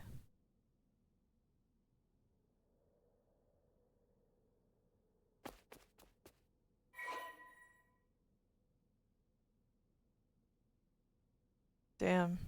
I got an additional 36%. Jeez.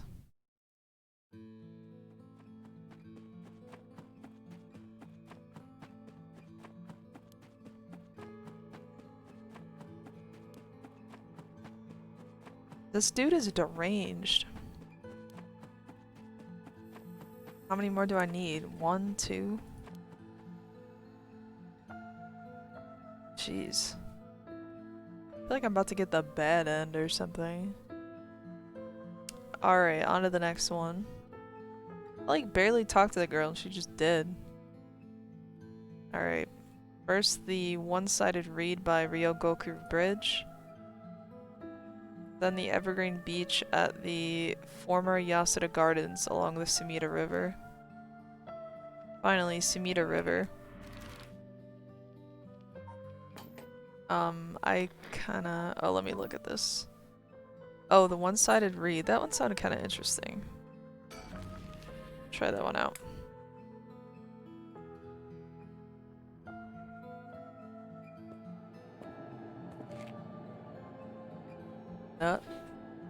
Hey, quick question for you. What the? Sorry this is so sudden, but I've gotta ask. You don't mind, do you? Are you a curse bearer? Oh. What? Just some legs floating. Is this his curse echo?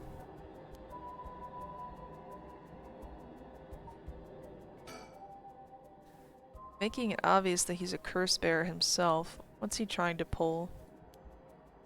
Maybe he's confident that he can activate his curse before I activate mine. Gotta be careful. How should I respond here? I don't know, maybe I'll just play dumb.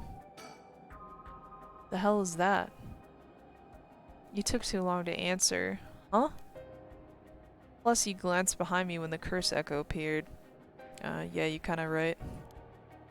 I knew it, you're a curse bearer too. You can stop trying to hide it now. Not that you're doing a very good job. Damn it. Yeah, you're right. I appreciate the honesty. I just want to have a nice, calm little chat. The name's Yutaro Namigaki. My curse echo is the foot-washing mansion. Oh, that really creepy one.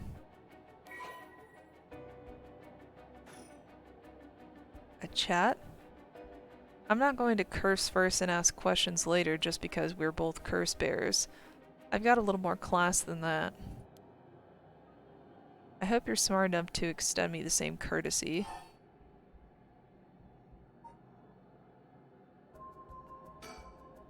Fine, chat away. Thank you. Good to know I'm dealing with someone reasonable. Chat between two curse bearers. What's he trying to pull? I'm gonna look at the surroundings real quick. The large bridge behind here is called the Ryogoku Bridge. Crossing the river leads to Nihonbashi Bakuro-cho in Chuo City.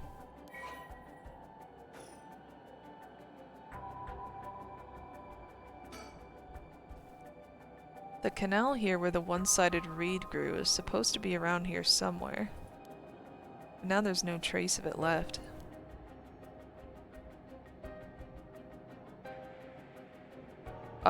Wait, who's this? What the? How did you... Oh, don't mind me. Yutaro says he wants to talk. You'd better answer quickly before... Well, you know what. Okay, that's fair. Kinda wanted to look around a little bit. I mean, good to know that she's just chilling there, I guess. Alright, let's talk. What do you want? Right, I'll cut straight to the chase. Will you join forces with me? Join forces to gather soul dregs? Yep, you're using your curse because there's someone you want to resurrect too, right? In that case, it'd be more efficient for the two of us to work together than to do it all yourself. Think about it, we could split the work, and we'd have two kinds of curses at our disposal. Working together? I hadn't thought about that before. Can the soul dregs in one curse stone be moved to another? That's a fundamental requirement for this to work. Well, we'll have to test it, and I can't do that alone either. I see.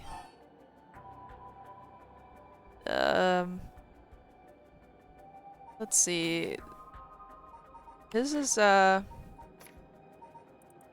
foot washing mansion.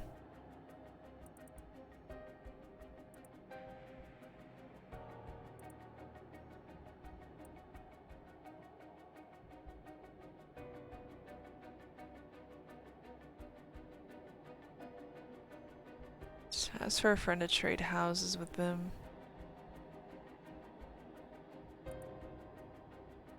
I'm just wondering if my response should be related to this legend somehow. Like, would his curse be like having me do him a favor, or like accepting an offer as this big giant foot that wanted to be washed? Just real weird.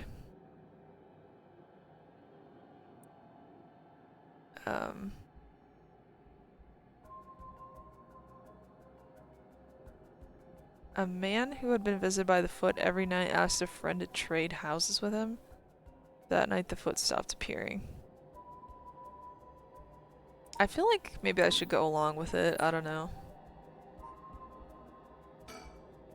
Alright then, if working together helps us both get what we want, maybe it's not a bad idea. Thanks, glad to be dealing with someone who can think things through rationally. But there's something I need to know in advance. Tell me, how many soul dregs do you have right now? Right, I have some of course. I am more than competent after all. I'm asking you how many. I'm at 1%. Oh. But don't worry about it. My curse is so easy to activate, I'll have plenty in no time. I bet you haven't managed to get any on your own, have you? Well, about that, my Shogo's a bit of a maniac. I'm I'm at 67%. This dude's about to be like, what the fuck? Say what? That's the amount of soul dregs I have in my curse stone right now. What? Wait, are you serious? You're not even close to being on my level. Damn. So cocky. I'll keep gathering soul dregs on my own. Let's forget all this joining forces business. Okay, so I'm just deciding not to do it. You've gotta be kidding me. I call your bluff. Don't think you can scare me off so easily. I see, that's too bad. If you don't feel like talking, then you leave me no choice. What? I gave you a chance to come out of this alive. Real shame you're just gonna waste it. What are you... What the... Is this the voice of the curse echo? Among the 7 mysteries, the resentful memory of the foot-washing mansion is particularly strong. You can't block it out by plugging your ears. As soon as you hear the voice of my curse echo, it's the end for you. Damn it. Oh, I'm just straight up dead. Whoa. This... Damn.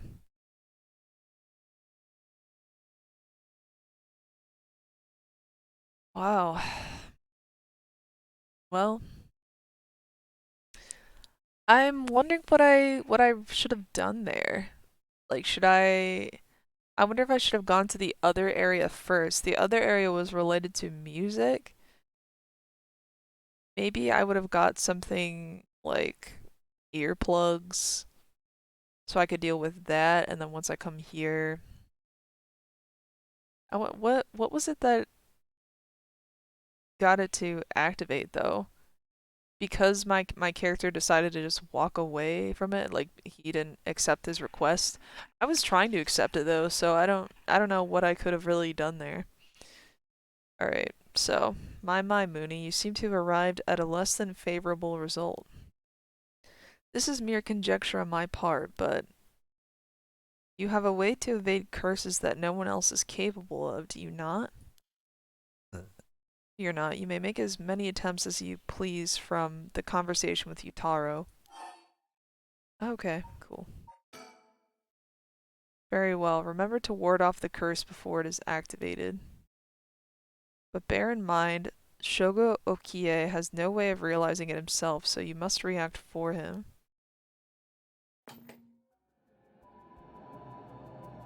Okay. So there's a way I can ward it off?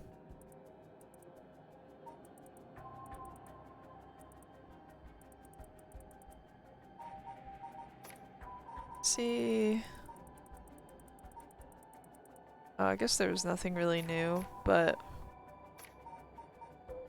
Let me read more about the curse stones again. Drive.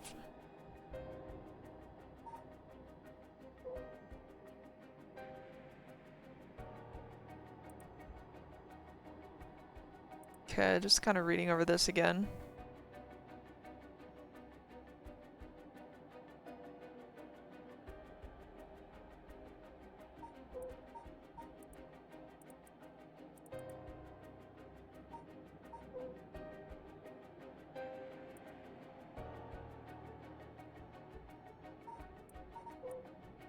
Okay, I mean...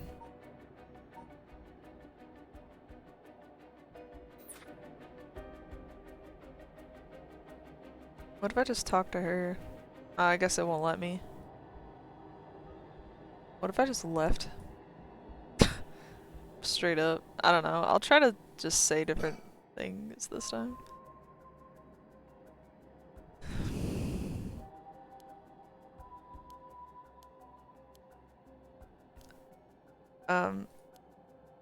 just gonna skip through a lot of this. Maybe I'll just say this time. Sorry, but there's no way I can accept your offer until I know that. Who's to say you won't run away while we're in the middle of testing it? Well, you're just gonna have to trust me, or do you think you can collect them all yourself? Oh. Straight up reveals it.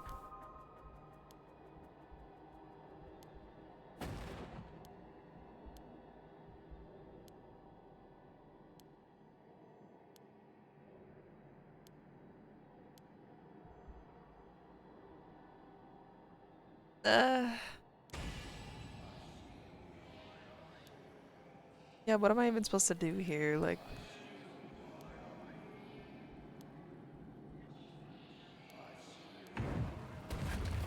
Yeah, I don't know. I feel like I just have to come back or something. Yeah, I'm just dead again. Even using the other dialogue option. Then he's saying I have to ward it off somehow? You have a way to evade curses that no one else is capable of.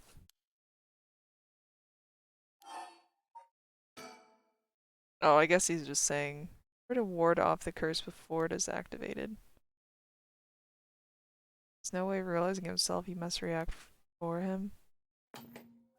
Okay.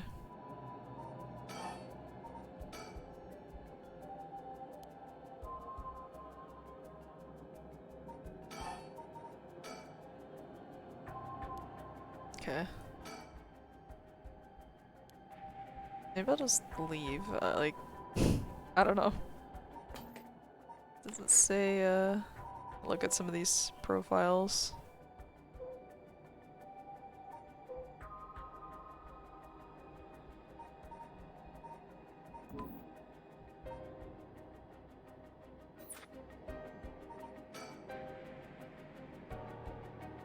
Uh...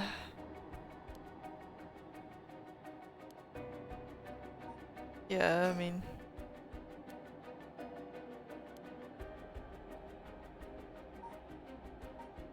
I don't know what to do here. It says I have to do it before he doesn't realize, basically, but...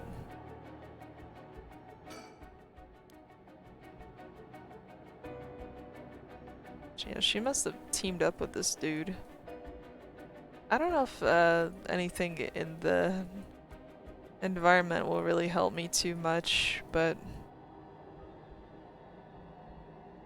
There's a way I can ward it off?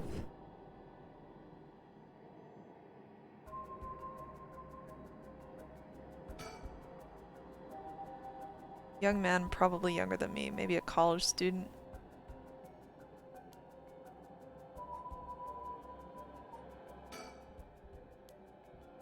I guess I have to talk to him. I don't really know what else to do here. Like, is there anything I can do? I mean, this is just my files, so...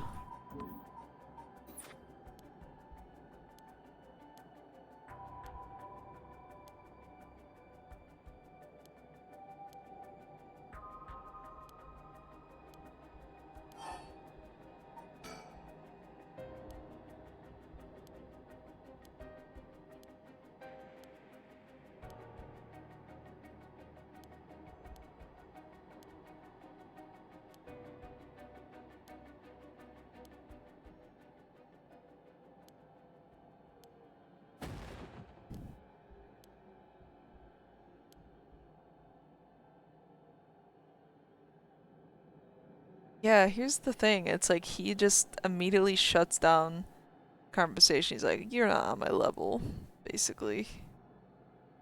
Even if I try to go along with it, he's just always like, "No."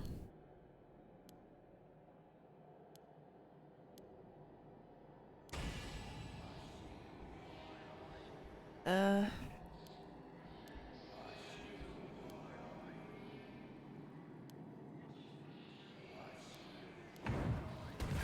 Yeah. Shoot. I don't know what to do here. Like, I feel like I've tried everything. It's not like I can, like, bring up my menu and just use an item or something.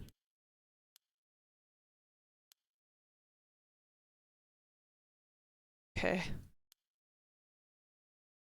You've already avoid You've already learned how to avoid hearing the voice of the curse echo somewhere.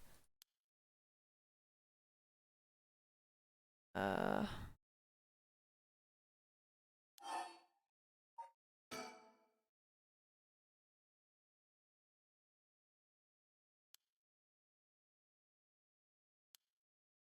okay, so he's talking about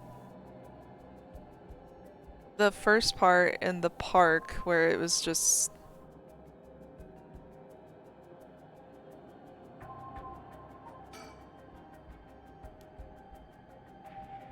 Yeah, I mean, there was that first part in the park where basically it was Yoko. She was like, "Hey, did you hear that?" And I said no. I don't really know what the cause of that was though. I guess that's what he's talking about with the voice. Like I didn't hear its voice, maybe because I wasn't like paying attention to it. Is that what he's saying? Like because I wasn't looking at it?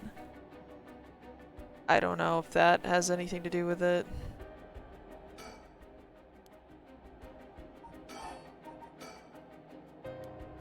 Yeah.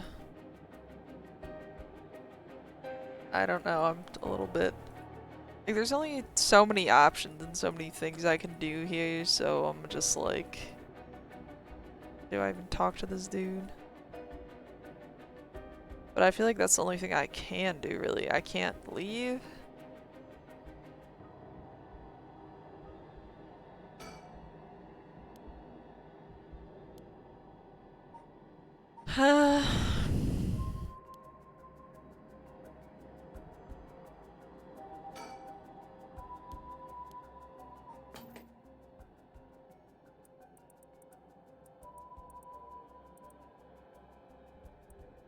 Let's see.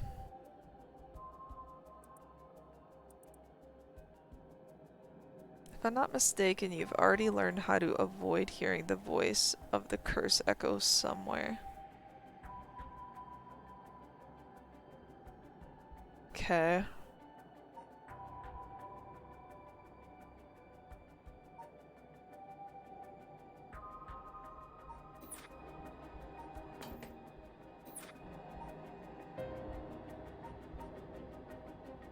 I don't know.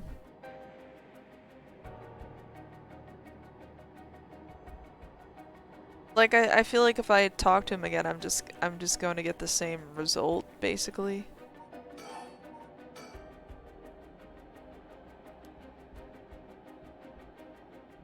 So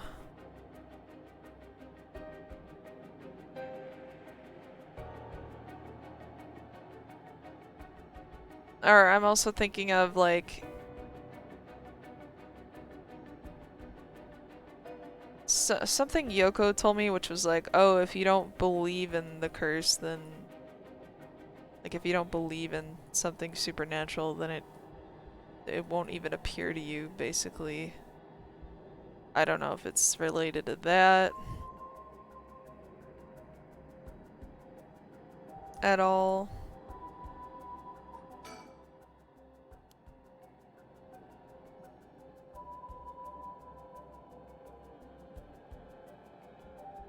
But it's weird I can only start this from this point. Like it doesn't start me back to the very start of the conversation. You know? It starts me off like right here. Um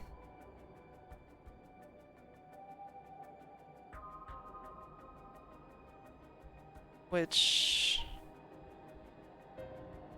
I guess I'm on part 2. How far does this take me? I think it's just right here though. Yeah, I don't think... Yeah. The only file I have, unfortunately, is all the way back here, which is a little ways back. So, I don't know. I guess I'll just talk to him again.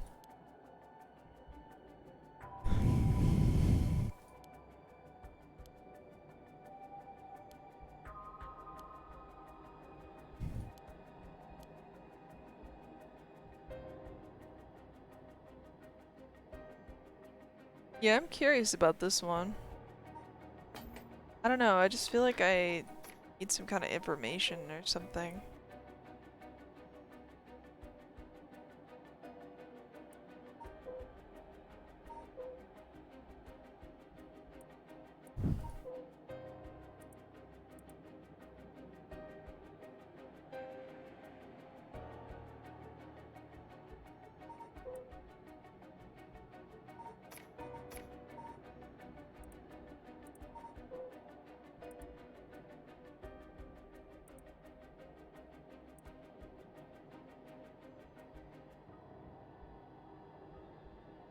I'm wondering if it's almost something related to this part. Asked a friend to trade houses with him. That night it stopped appearing. Like, it makes me feel like, and they're talking about like, oh, can we share the percentage of soul dregs basically, like with the cursed items? It's like, yeah, I don't know. I don't know about that.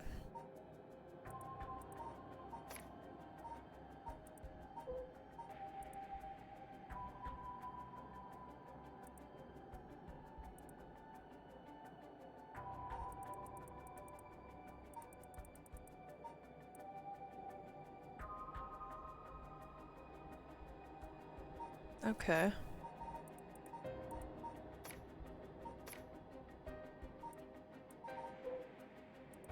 I was wondering if this would tell me, like, some key I can press. It's only giving me a controller controls, which I not using a gamepad.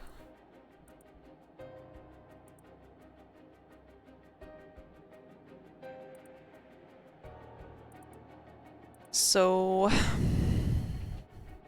I don't know.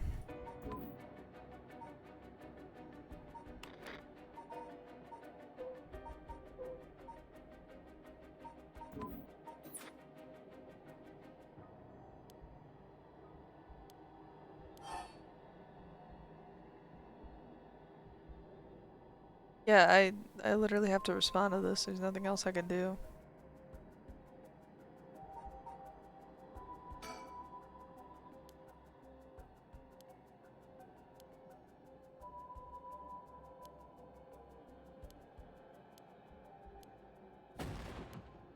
Yeah, and I'm just gonna die after this, so I don't know.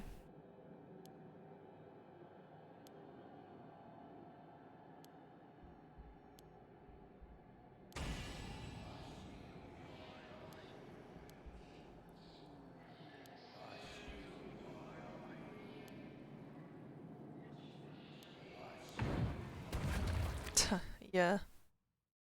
I don't know. I'm honestly kind of just stuck here. I don't know how to progress.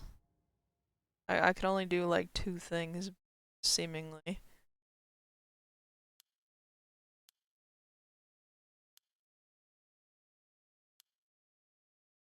already learned how to avoid hearing the voice of the curse echo somewhere. Okay.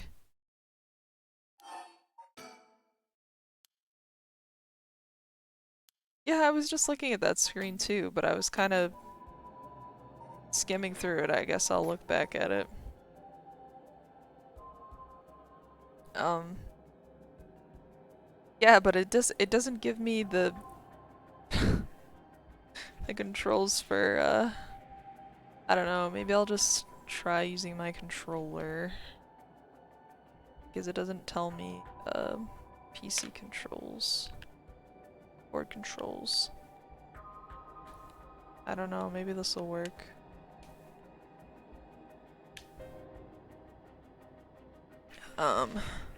Okay, so I got my controller in now. Select object.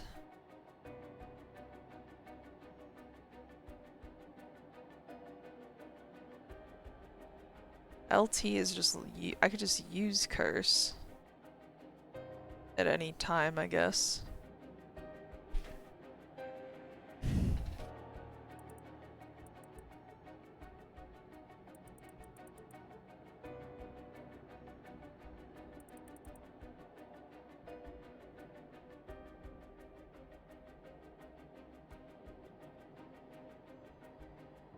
I feel like it must be something related to using the curse or selecting an object somehow. Like during a piece of dialogue, I guess. Just messing around with that.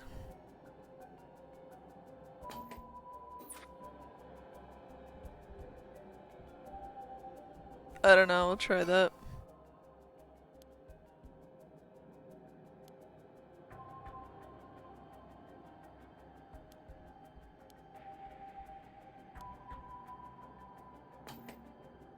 Okay, I'm just kind of messing around with this here.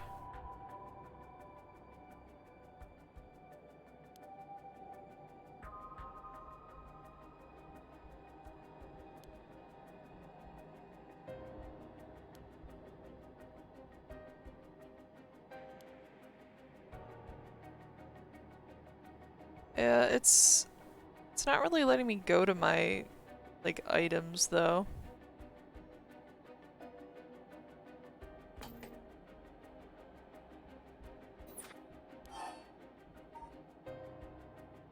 I'm gonna say fine.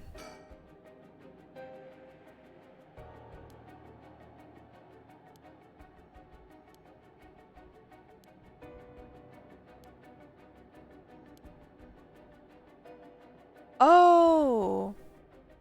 Wait, hold on. Literally... Hold on, let me look at that again.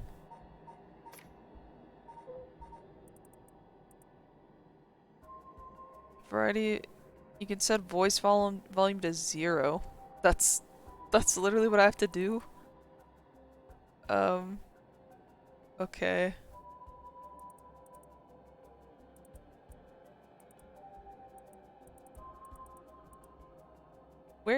Where is that? Like, where can I do that?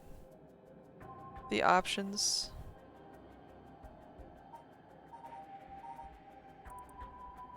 That's really funny. That's probably literally what I have to do.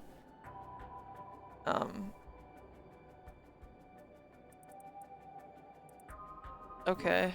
Um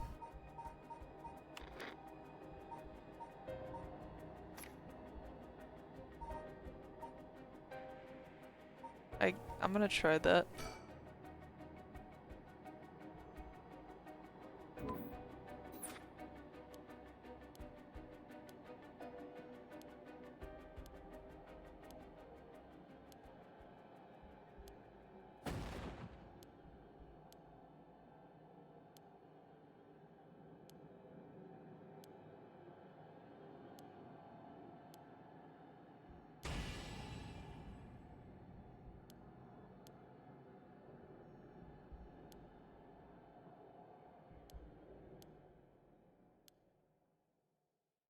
What?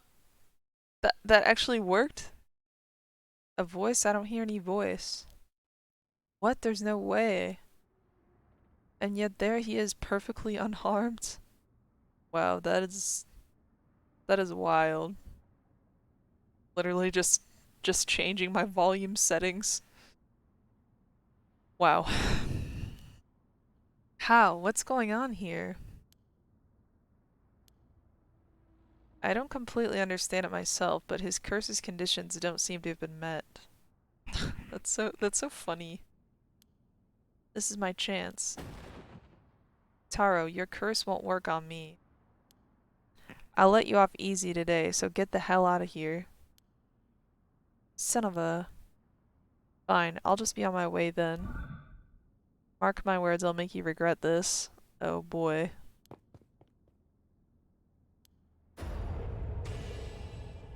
Yeah, it just auto-uses the curse. I have no control over it. Shogo just does it. Why? How is this...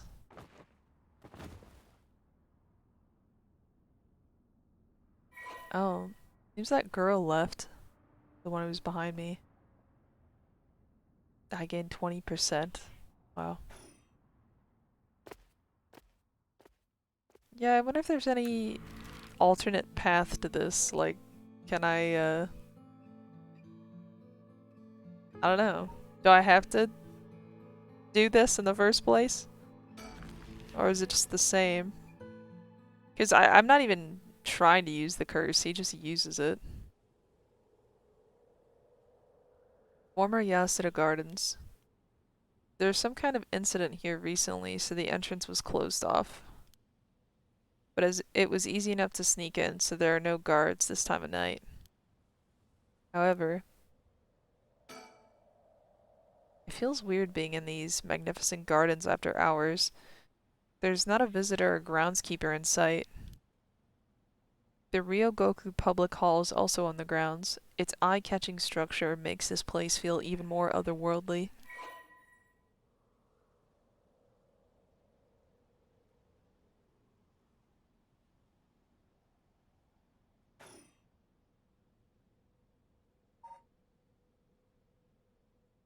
Oh.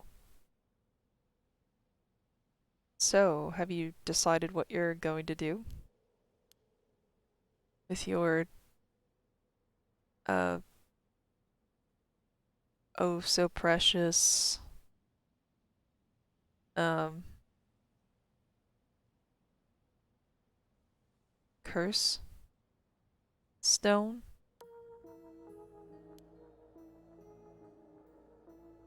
Yeah. As soon as I snuck into the gardens, a woman inside called out from behind me.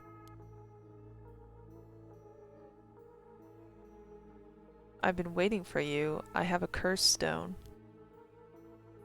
Her sudden proclamation had me at a loss for words, so the woman continued.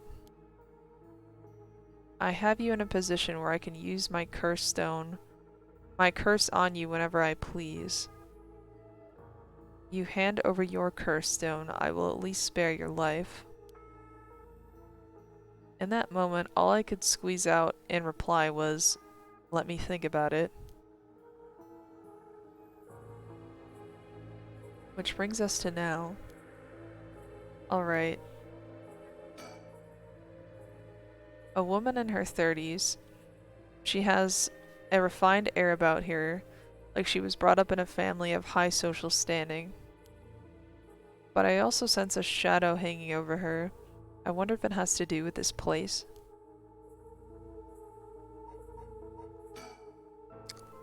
Damn it, did I expose myself somehow? She said she can use her curse on me anytime. I guess I've already fulfilled its conditions. Could be a bluff, but since she seems to have information on me, it's probably true. I can't hand over my curse stone. I need to figure out how her curse is activated and find a way out of here.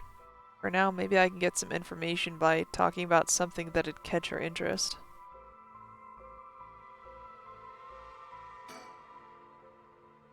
Don't tell me you still haven't made up your mind.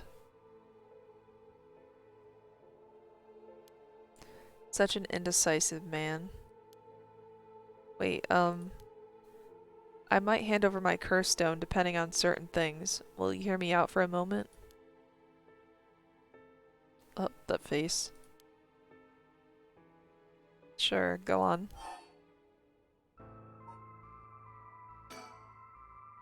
If we're going to talk, we should get to know each other better. My name is Shogo. Stop. Huh? Let's not do that, alright? If I know your name, I might start to feel sorry for you. And have a harder time killing you. Oh. You would? Don't you think? 7. What? Why did she say that?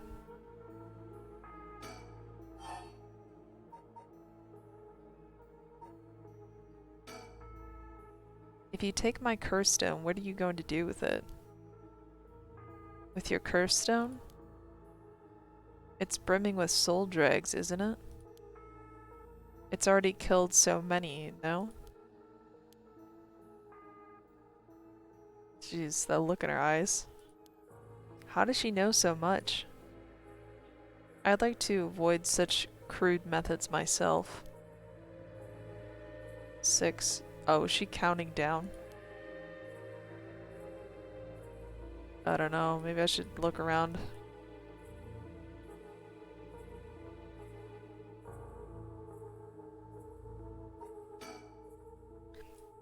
What condition have I fulfilled since the moment I stepped foot in here? Something that I'm still doing even now. What could it be? Maybe something I have on me? If I suddenly stripped naked on the spot, I just might be able to avoid her curse. No, that would take too long. She'd probably kill me even before I got my shirt off. Plus, I'd look like a creep. Yeah. The other possibility is that the condition has to do with the location we're in. If being here is what activates the curse of the Evergreen Beach, then I'll continue to meet that condition as long as I'm here. In which case there's no escape. She'd activate her curse before I ever got away from the gardens. I'm sure I'd recognize it after setting it off, but it's not like I'd get to do things over. Well, I don't even have the option to move, so... Yeah, I'm at like 87%. I don't know, I guess I just have to talk to her again. I don't really see anything else that I can look at here, like... Oh, actually... This one is related to the birch tree. I wonder if I'm, like, too close to it or something. I feel like I should, like, move somewhere else, but...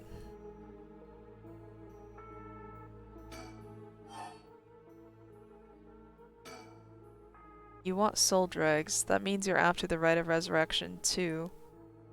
Not that I'm trying to compare our circumstances, but can I ask what led you to this? Oh my. You mean that if my situation is more dire than yours, you'd give your curse stone to me? Sure, I'd consider it, so tell me. Liar. Huh? You wouldn't hang your fate on something as superficial as that. Nor would I. Man, she's really got my number. And she's counting down her numbers. So if I can't figure out her curse, I'll have to set off my own. I don't see how I could make her leave, though. Not while she has the upper hand. All I can think of is to make her use her curse, damn it. There's no way I could counterattack after she curses me.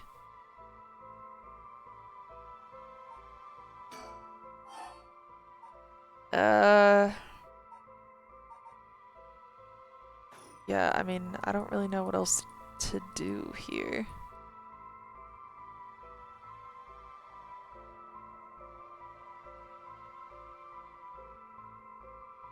I feel like I have to talk to her.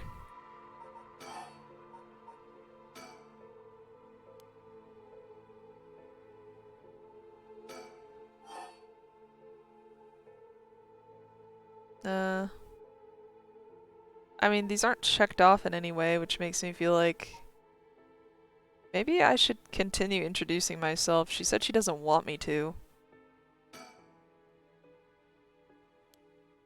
Well, what if you just tell me your name? Why? Well, I need to call you something. Then call me ma'am. Okay. Huh? Well, alright, ma'am. Yes, what is it? This is bad. She's completely running the show here. Or...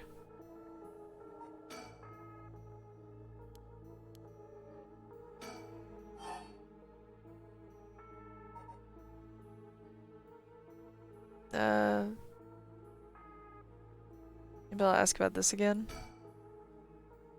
Can you take soul dregs from other curse bearers' stones and add them to your own? Who knows? But you have to admit it's worth trying. So basically, you want soul dregs, but you steal the ones others have gathered because you don't want to get your own hands dirty. You're half right, but half wrong too. I don't mind getting my hands dirty. Yeah, I can tell. She seems a little twisted. I just want to end with this with as little trouble as possible. Understand?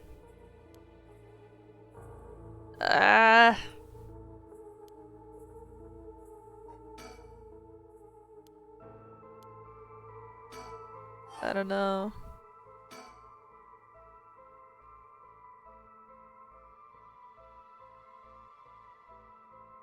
My son. Oh. What? He'd be in 6th grade now. Aw. If he were still alive. Ah. When I'm one of the big kids, I'll help look after the 1st and 2nd graders, he'd say. He always had a strong sense of justice and responsibility. He wouldn't stand by when he saw other kids being bullied. He'd defend them even if he was no match for the bully himself. He'd often come home in tears, but only because he was sad that he wasn't strong enough to save others. He wanted to be a policeman when he grew up. Okay, I get it. I've heard enough. Why would he say that? Oh, that's enough for you? Yeah, hearing such a sad story just makes me all the more sorry that I haven't changed my mind. Oh, I see. So even after what I told you, that was not the right thing to say, dude.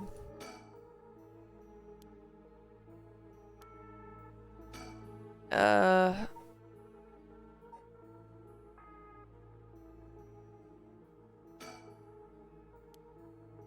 I've had enough. 2 curse bearers. Shouldn't be carrying on like this. Oh boy. Uh...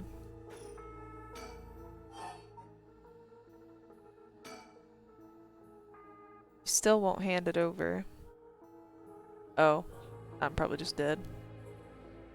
Such a shame. What? This is the end for you.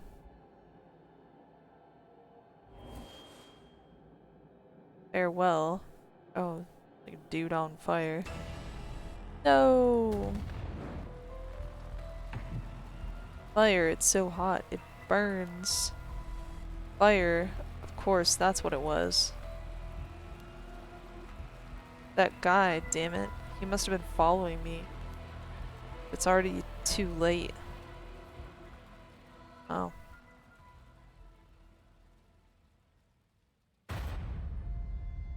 Dead.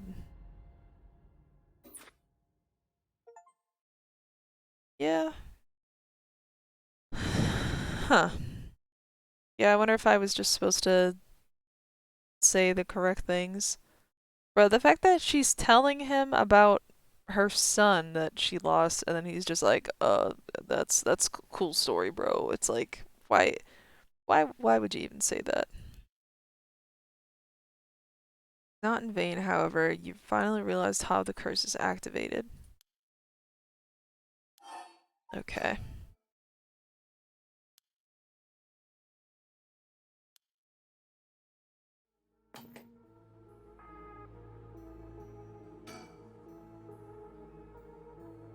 Feels weird being in these magnificent gardens after hours.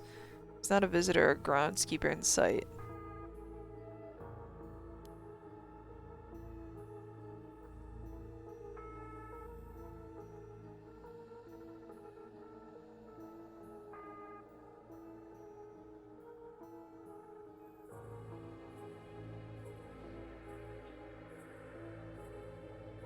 Okay. Well, yeah, there's also that guy. He was like lurking in the bushes or something.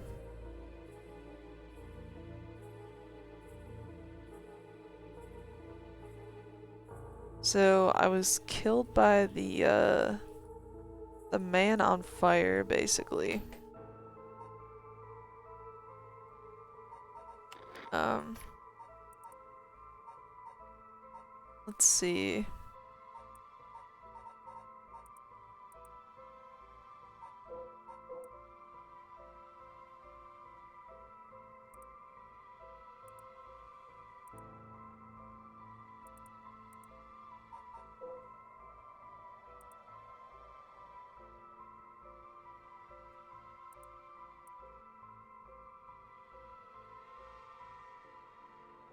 Um,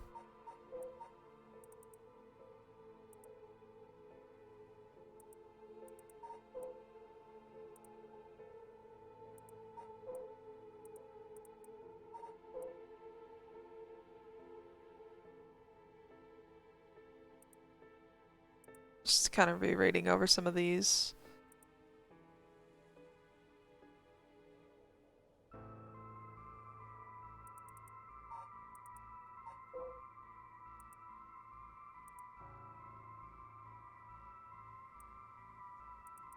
Oh wait, actually this was the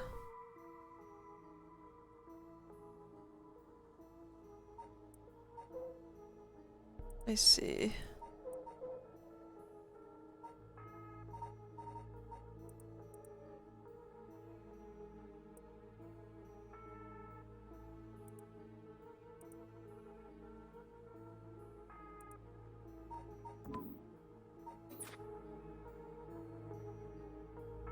Yeah, have to redo this again.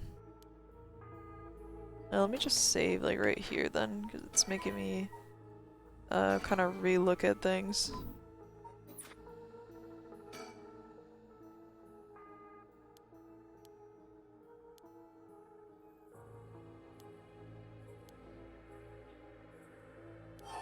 Alright, so I'm just gonna skip through some of this. I didn't get fully through the curse stone dialogue before.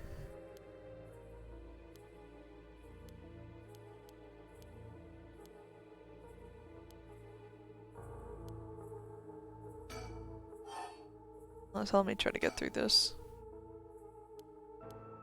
I've already done this one.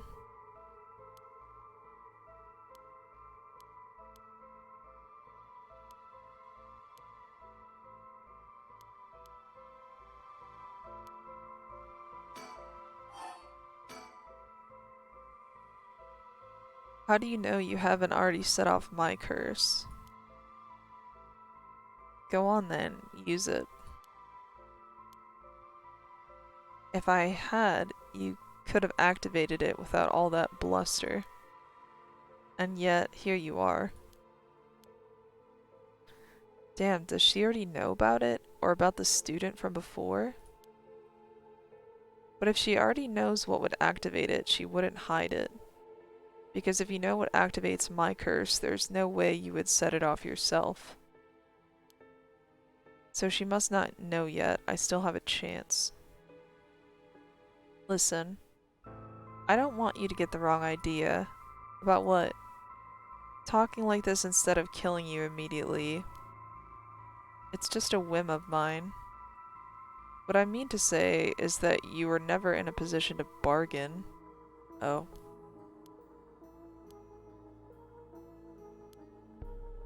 She's so, like, unsettling.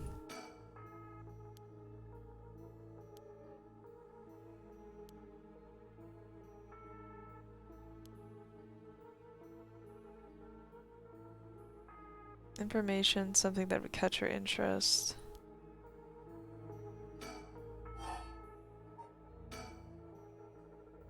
You actually can't kill me, can you? And that strange countdown from before, too. It's all just a bluff to threaten me. I don't give in to threats, so why don't you give this up and...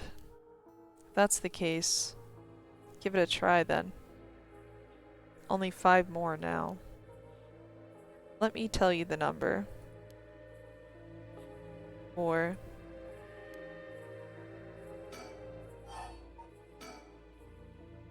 This conversation is over. Okay. So that was all the dialogue for that bit. I almost feel like I should have pried more on the Rite of Resurrection thing because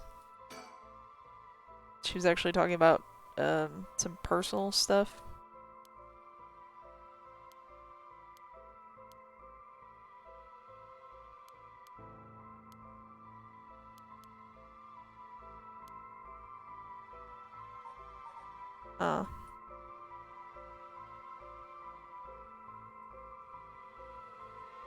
Like, it almost makes me feel like really it's just every time I talk to her, like if I talk to her, the countdown starts, and then if I continue each piece of dialogue, then it's going to just excuse me. It's just going to keep counting down, so...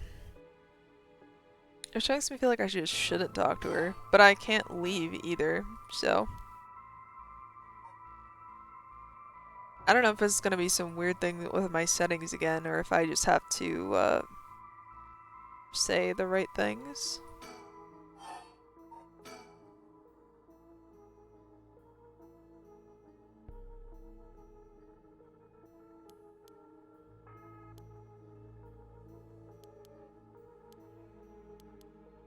Just kind of skipping through this.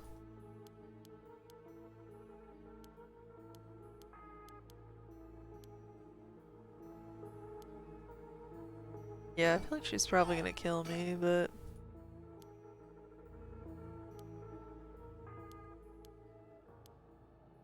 Yeah. No.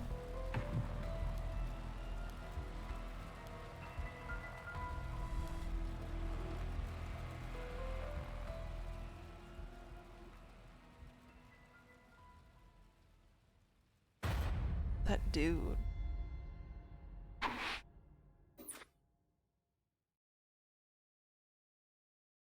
Yeah, I don't know.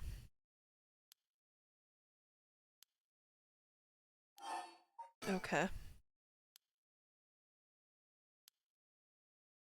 Ward off the curse. Somehow.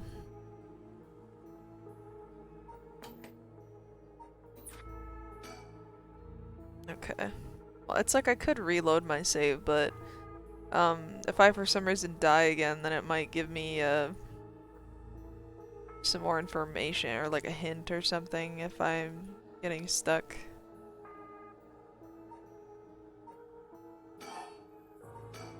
I still have this lighter too. Oh. I'll try this. Huh? Throw away this lighter? Why did I suddenly get the impulse to do that? Yes, really, throw it away. Not sure why, but here goes nothing. Oh. Oh, her face. Why did you just... Why? Why throw your lighter away all of a sudden? Huh? Well, I just kind of felt like it. Oh, she's freaking out. How? Why is she losing it all of a sudden? That lighter had been what fulfilled the condition of her curse? But why? How did I... How could you? Um... This can't be my Shuichi. Oh, damn.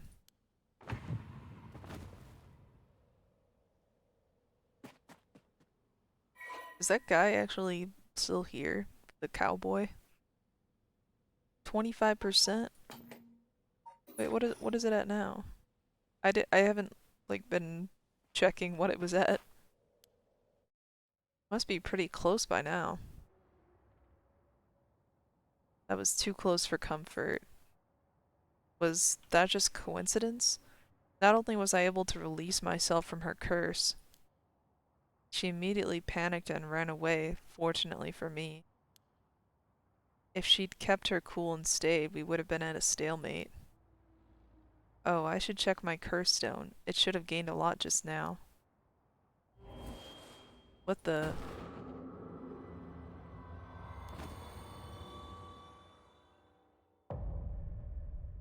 Oh. Am I just dead? I kind of figured something like that would happen. Wow. Tell me about the story chart. This is the screen which will appear when you open the story chart. From here, not only can you see the overall structure of the current story, progress along different branching routes by playing past stories over again.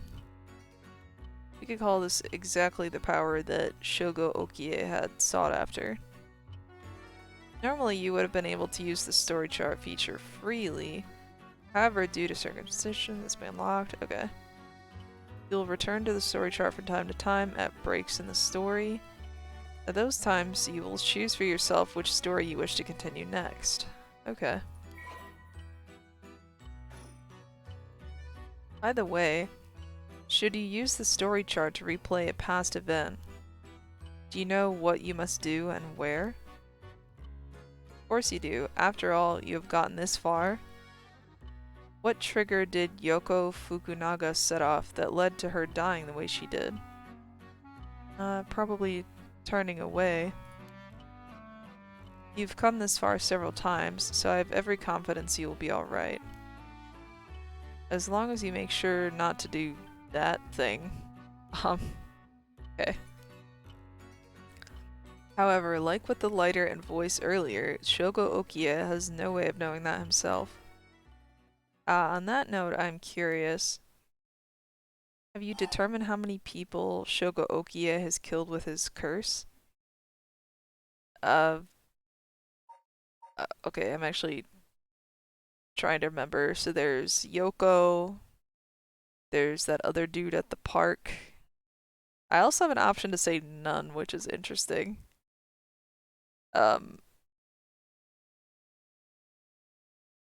There was that random guy in the alley. There was that guy at the bridge. There was that girl at the high school. And then there was just now the woman at the park. But that's like 6. Maybe I'll just say 5.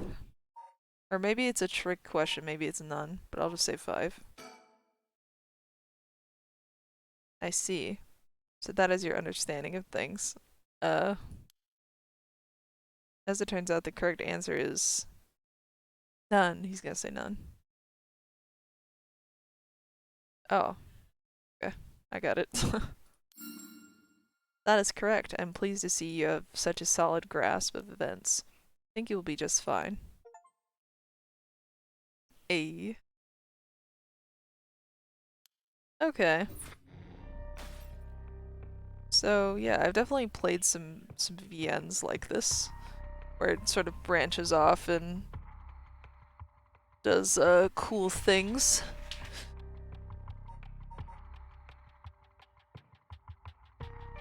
Okay. So this is the first branch basically, which is where Yoko dies. Yoko? Wait, hold on. Yes, it's Yoko. Where she dies, and that just goes on a whole slew of my character being a terrible person, basically. So, I mean, once I do this, I think really at that point it will just be like, oh, once she sees that thing at the park, like maybe I'm just not supposed to turn away from her because that would, according to the curse, that would interpret it as me leaving, basically. But yeah. So I honestly think I'm going to end things here today. I didn't think I would get through an entire like beginning to end during this stream, but that's good. So yeah, I'm gonna close it out for today, I think. I already saved, so oh, it's just okay. But yeah. So I mean, so far I think this game is pretty cool. I'm gonna close out for now. But yeah, so what I'm thinking is I'm going to Um, I'm gonna continue this tomorrow, and I'm gonna try out a different route basically and see how that goes. I'm gonna try to not let Yoko die, because I mean that was pretty tragic, you know.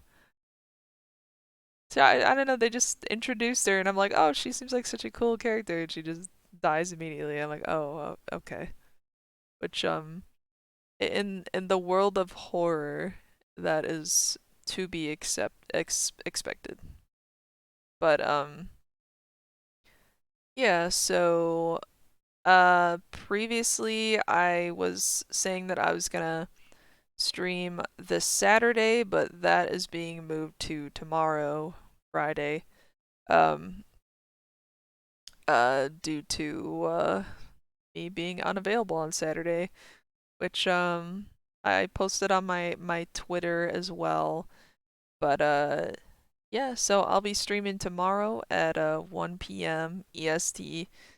Usually I stream at 8 p.m. EST, but yeah, I'm switching it up this time basically, just whatever works best with my schedule pretty much. So yeah, we're gonna continue some more Paranormal tomorrow, and yeah, I look forward to it. Um yeah, this is Mooney Gooly, and I'm out of here. See ya.